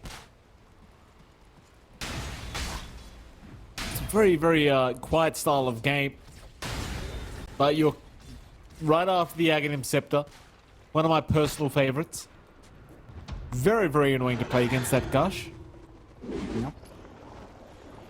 He has a good read in the game. Like, he understands that it's not going to be about going on top of Vici anyhow. Vici's going to be on you. You kind of want to be able to control the waves, ensure that you've got every single thing shoved out. You have vision into Vici. You make it harder for them to smoke into you.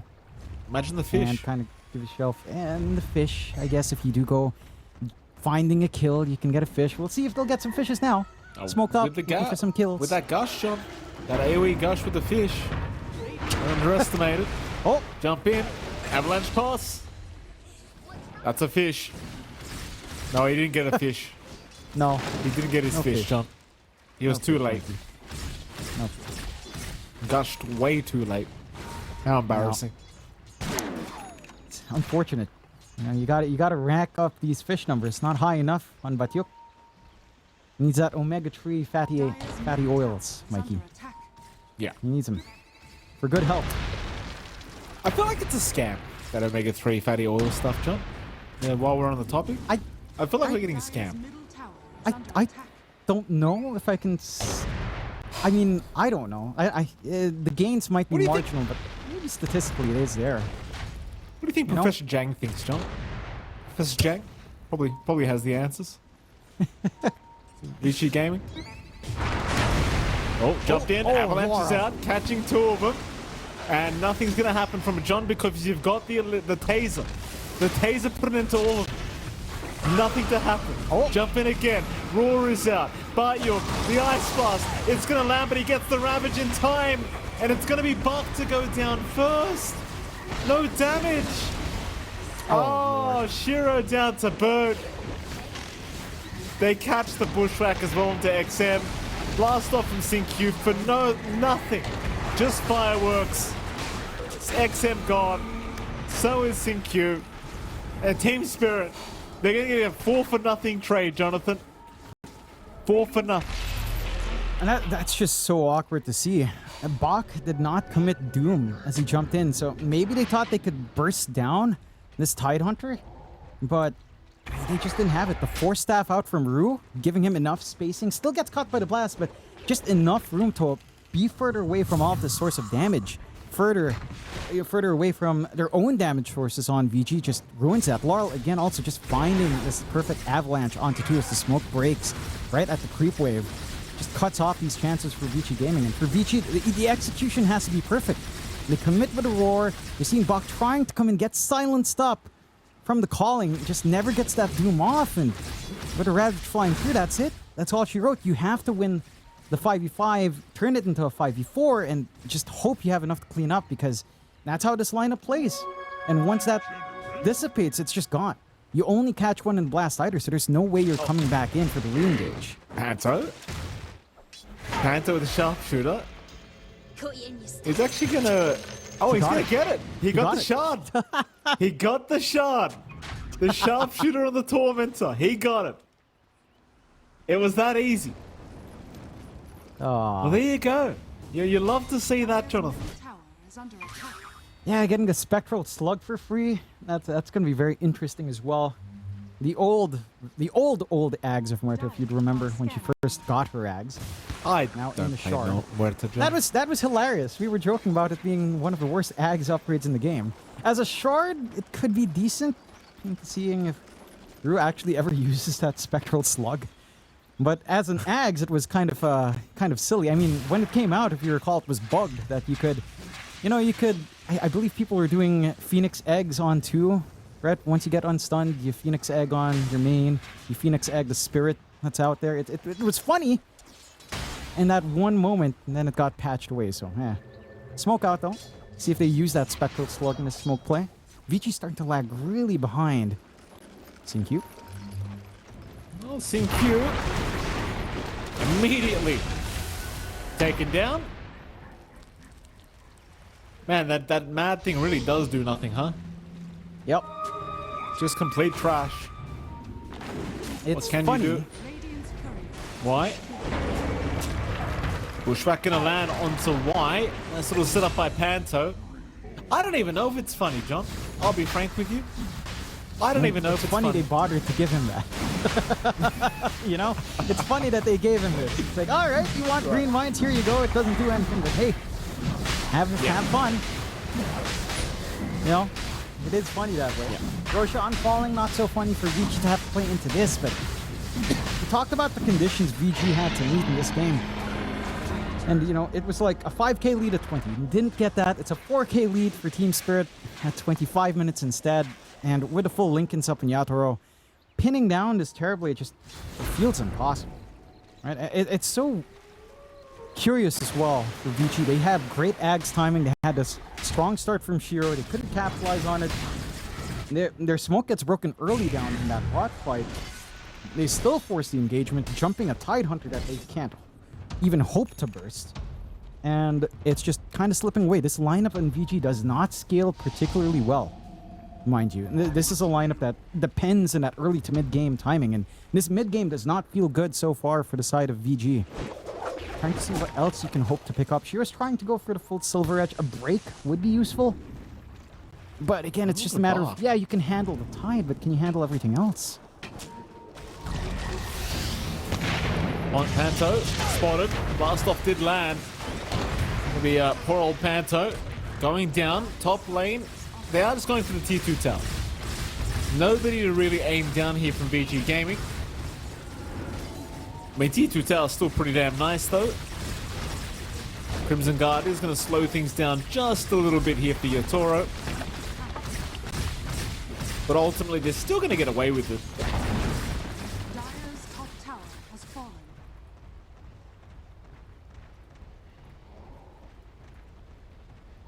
That'll be enough. Tier 2 tower is gone. Team Spirit still hunting around for a bit more. Maybe a team fight, maybe a mid-tier 2 to be taken. Attack.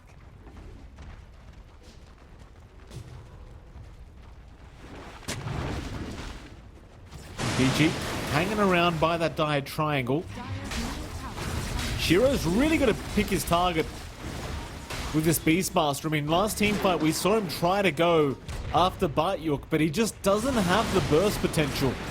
Even with the Ice Blast, there's just nowhere near enough to burst down a tide. Q gonna jump in. They'll throw in some mines. Q is actually able to just jump right back out of there as well. Or is he? Almost down, but not quite. He's gonna survive. Dire's middle tower is under And they have so much time on this Aegis, they could just go for the high ground. Metamorphosis is still ready in Yatoro as well. He does not care. VG have to do something for this defense. Shiro has to get his way back here or flank from the rear somehow. There's vision here, at least for the side of Vici to try to play. Jump in. Raw was committed. They're trying for the Muerta, but it's still not enough.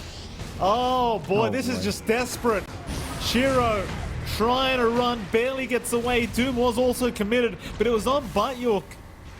Batyuk, he'll just wait it out. He doesn't care. At least they'll get Shiro out.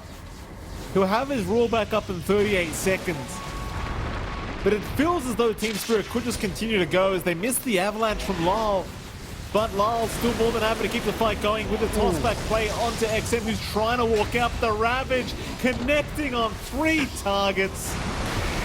They will continue to run, but they are nothing. But you're catching all of them. Plenty of fish coming his way.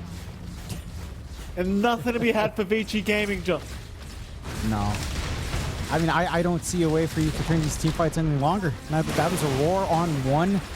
There's just so many force stabs to move things around that you don't even land the Ice Blast consistently now. And there's just no output. Again, you went all in for this tempo on Vici Gaming.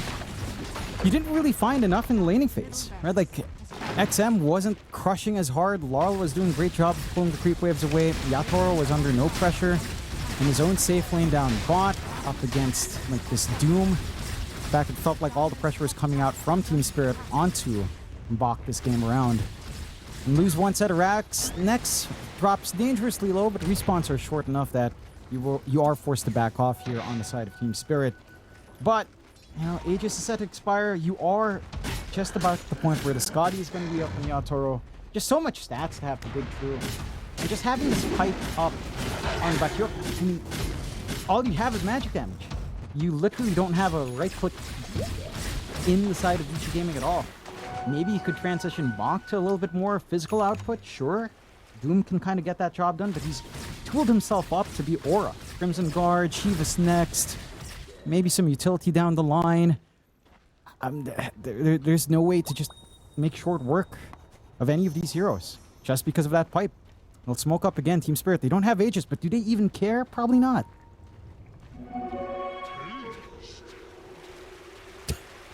XM.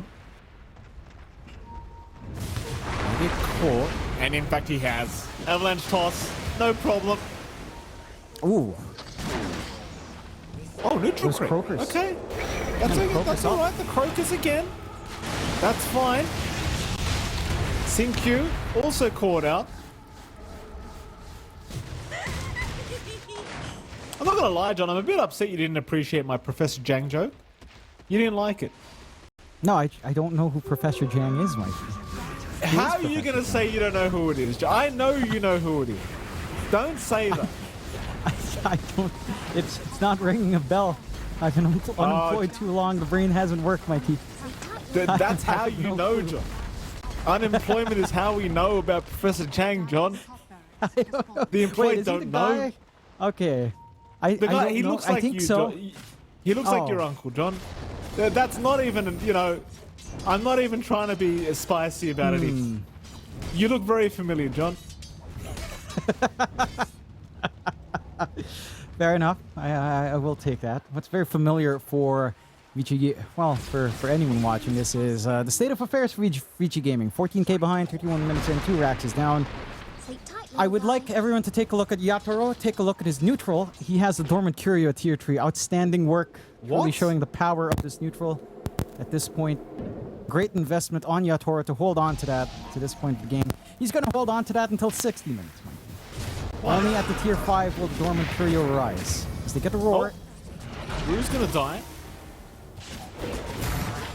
Oh, hold on a minute though. Pushback on Bark.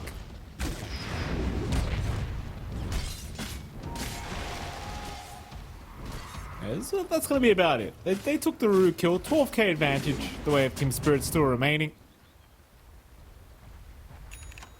You know what?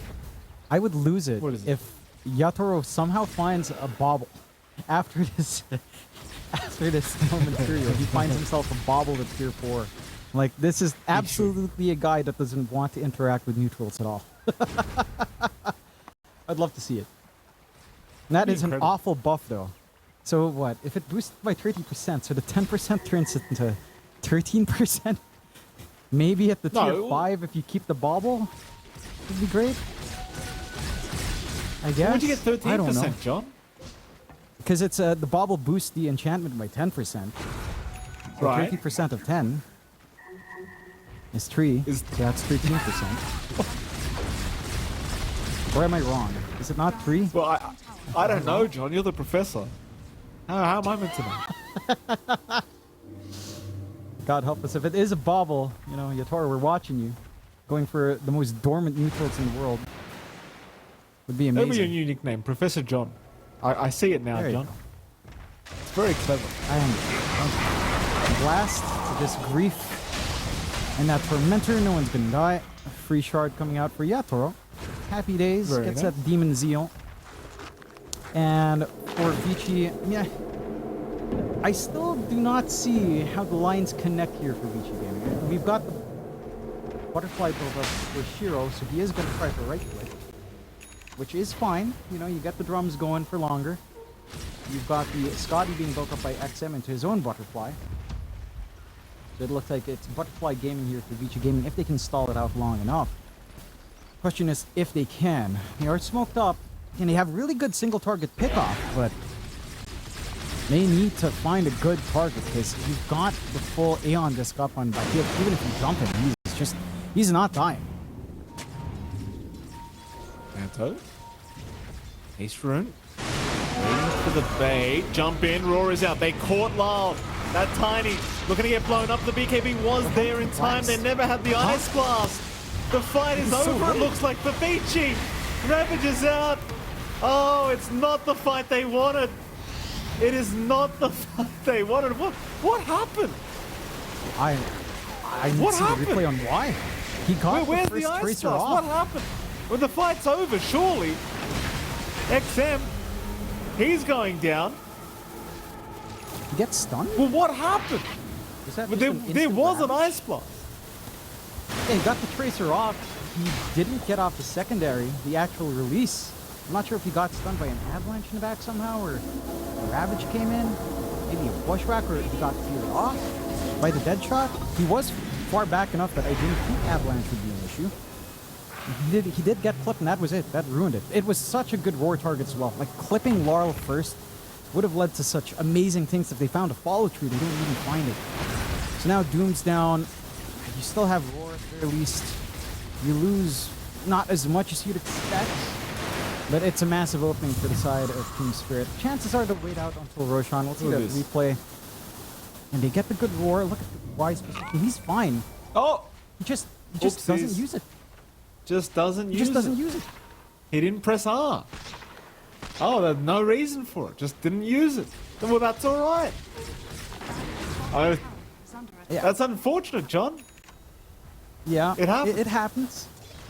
But, I mean, you're going to have to look for that opportunity again. Maybe when Doom's back off cooldown, your progression towards these double butterflies are still underway. So, hey, some more damage can come in. The evasion's going to be nice and helpful.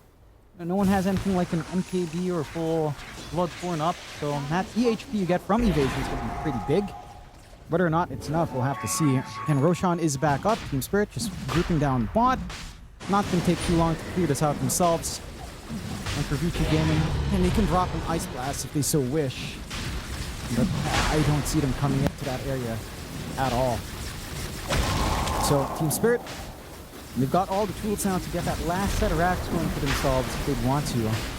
We aren't seeing the insane minds from CQ for that high ground defense just yet. This is when the Techies game really shines. As I'm sure Slacks would be talking about as well if he was in the room seeing this game somehow. He's like, oh, it's a Techies game! You know, he just talked about it. Just mining it up, being a menace. But it hasn't been a menacing game from CQ outside of being annoying with a taser. It's not really been doing too much. He's basically just been mogging in this game, John. Is what it feels like. He's just been mogging. I don't even know what that word means yet, John. I'm trying to figure it out as we go. I'm getting a bit too old. I keep hearing the kids talk about mogging these days. I don't know what it means. I don't know what it means, John. Yeah, back in my day, you grew a beard and that was it. Now these days, these kids, I'll tell ya. He's Mogging, they say. Bottom lane. Bottom lane. Well, you didn't want Professor Jang, John. This is where we're going now. Right? It was your choice. You know I can go deeper if I need to. Bottom racks, jump in. Buck, he misses. Wrong target for Buck. Toss back as well from Love. Buck forced to Doom up. They even roared up the Tiny, but still he's not dying. Finally they'll take down Rue, but the Ravage is going to fly in from Batyuk onto everyone. Shiro's gone.